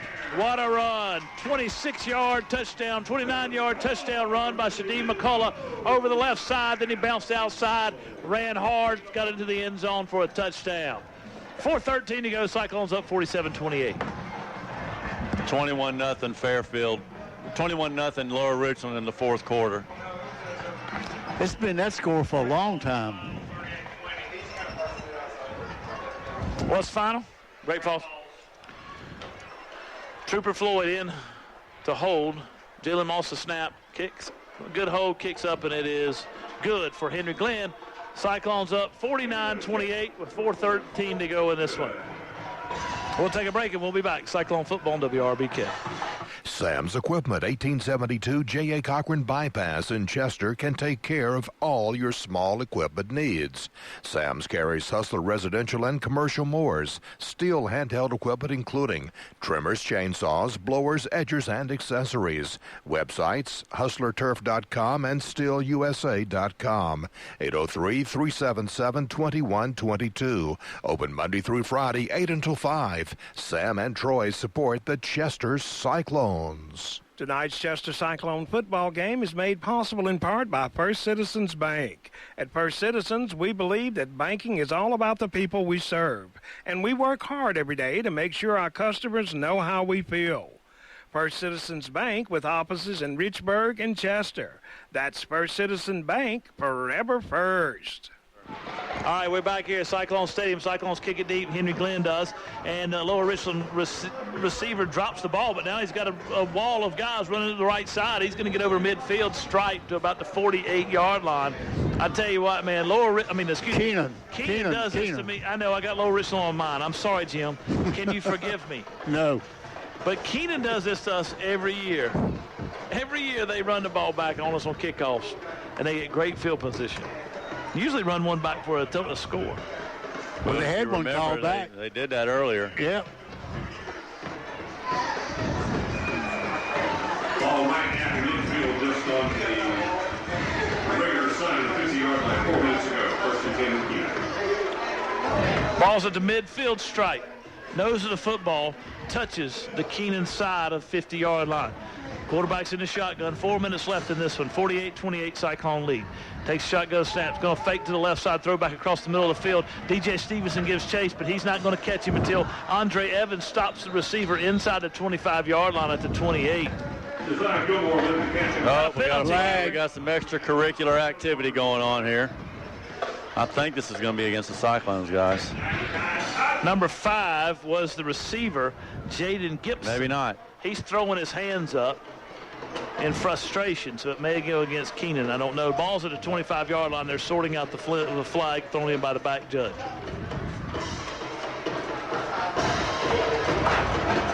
Boy, this has been a crew. Holding. Holding. How you throw a holding call? There wasn't anybody in the there was nobody in the region. But here's the thing. The holding call, the flag was thrown after the play was over. Look here. I'm not going. I don't understand. I'm not going to say. I mean, Cyclones benefit from this. Got some explaining to do. If I was as close to that play as the nearest offensive player, weren't you, Jimbo? Yes, sir, buddy. Yes, sir. I could have reached out and grabbed Mark Huey down the way here, and it would have been as impactful that play as whatever they called down there. Final score. 48-28. 28-0 Lower Richland final. Lower Richland wins 28-0 over Fairfield. Lower Richland final. They're legit. Hey, they're legit.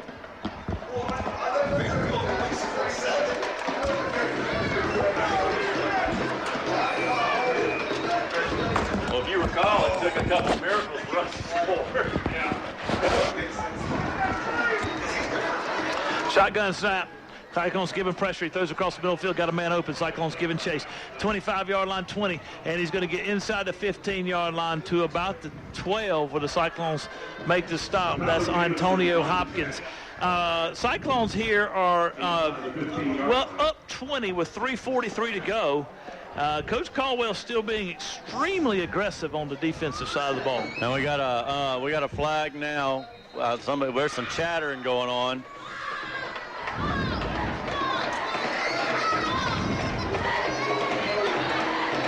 Umpire threw a flag. What we got going on here, boys? Trajan P. comes in. Yeah, I got a hunch that it's on us. D.C. Carter on an unsportsmanlike penalty. He's coming off the field. That's not a conversation he's wanting to have when he came off the field. Coach Floyd's standing there waiting on him. Half the distance to the goal, 3:43 to go. Cyclones up 48-28. They can't let this game end. They just can't bring it to an end. They keep having these penalties and keep giving Lower Richland chances. Keenan chances.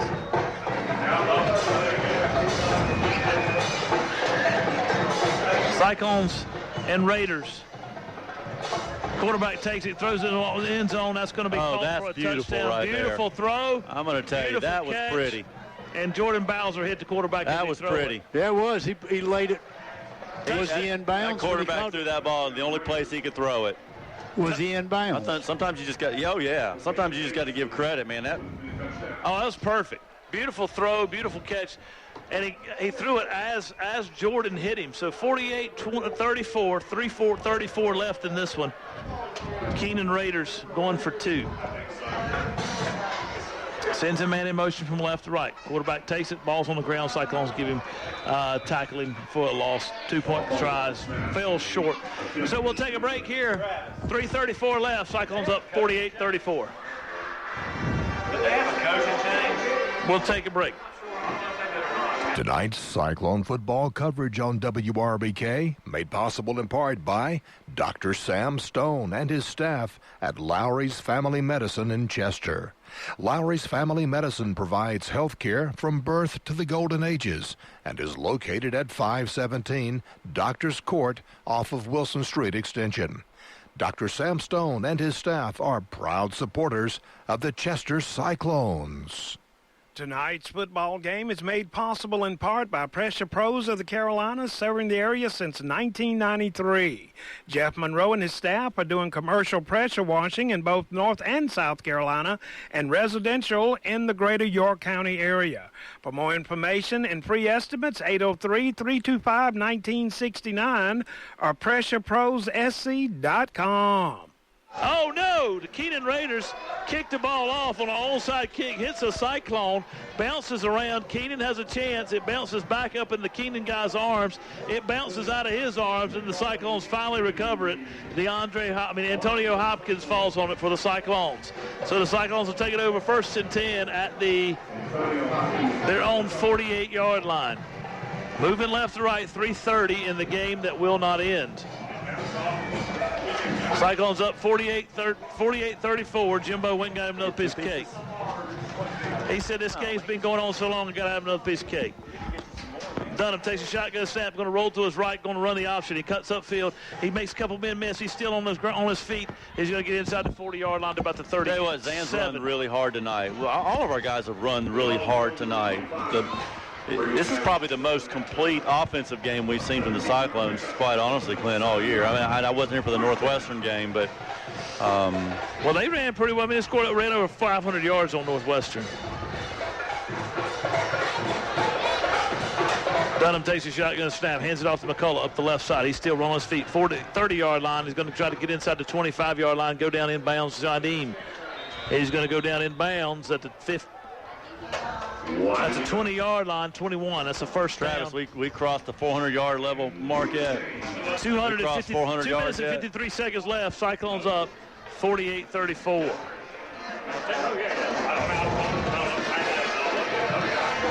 They may have about 300.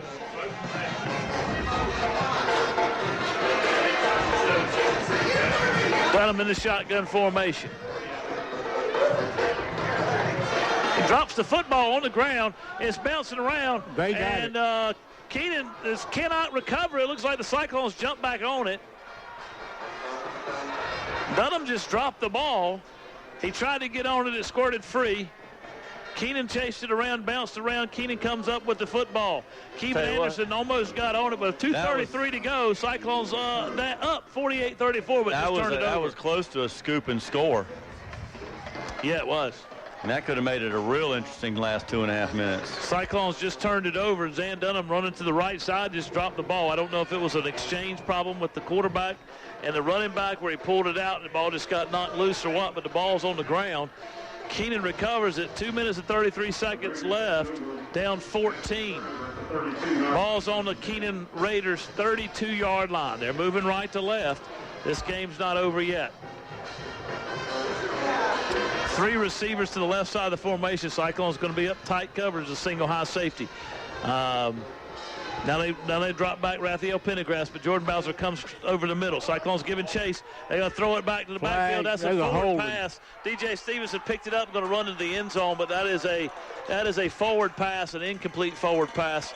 So it will not be a scoop and score, but there is a hold on the offensive line, so we'll back them up 10 with 2:19 left in this game.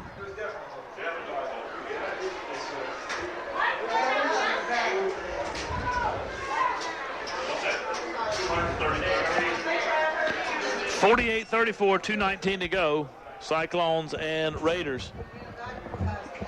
Cyclones gave pressure on the outside. I believe it was Darius Head from his defensive end position. Brought pressure. The quarterback threw it out here as an incomplete pass, but there was a hold. It's a 10-yard penalty from the spot, so it's going to bring up first down and about 30 for Keenan. They've got to get to their own 42-yard line. The ball is currently spotted at the 14. So they're first down and 28.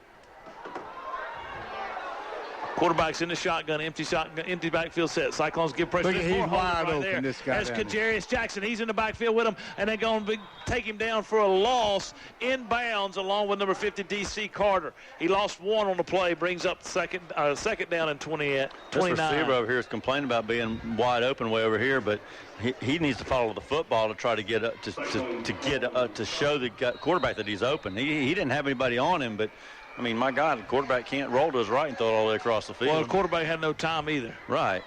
Chester calls timeout. We'll take it with him. 1:50 to go, 48-34 lead.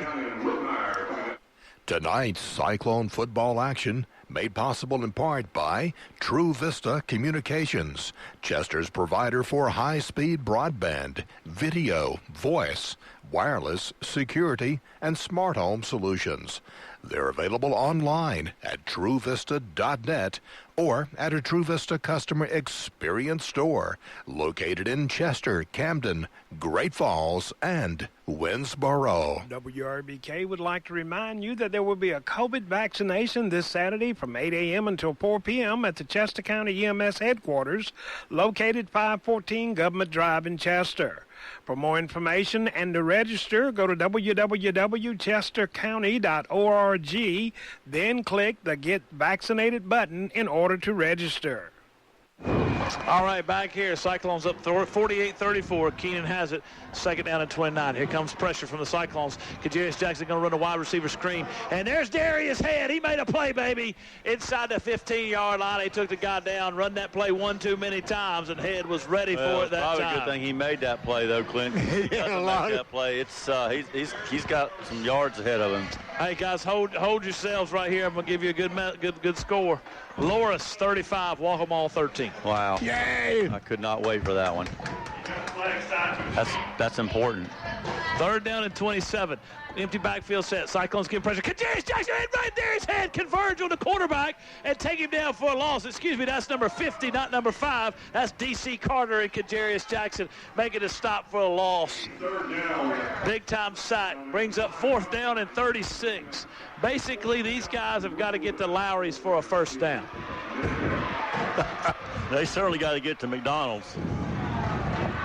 Hey, when they stop by there, well, I was going to say, get me an ice cream, but they don't even sell it anymore. You know that machine broke. They don't even sell it anymore. They quit. The machine broke so many times they just quit. Ask Brady about it.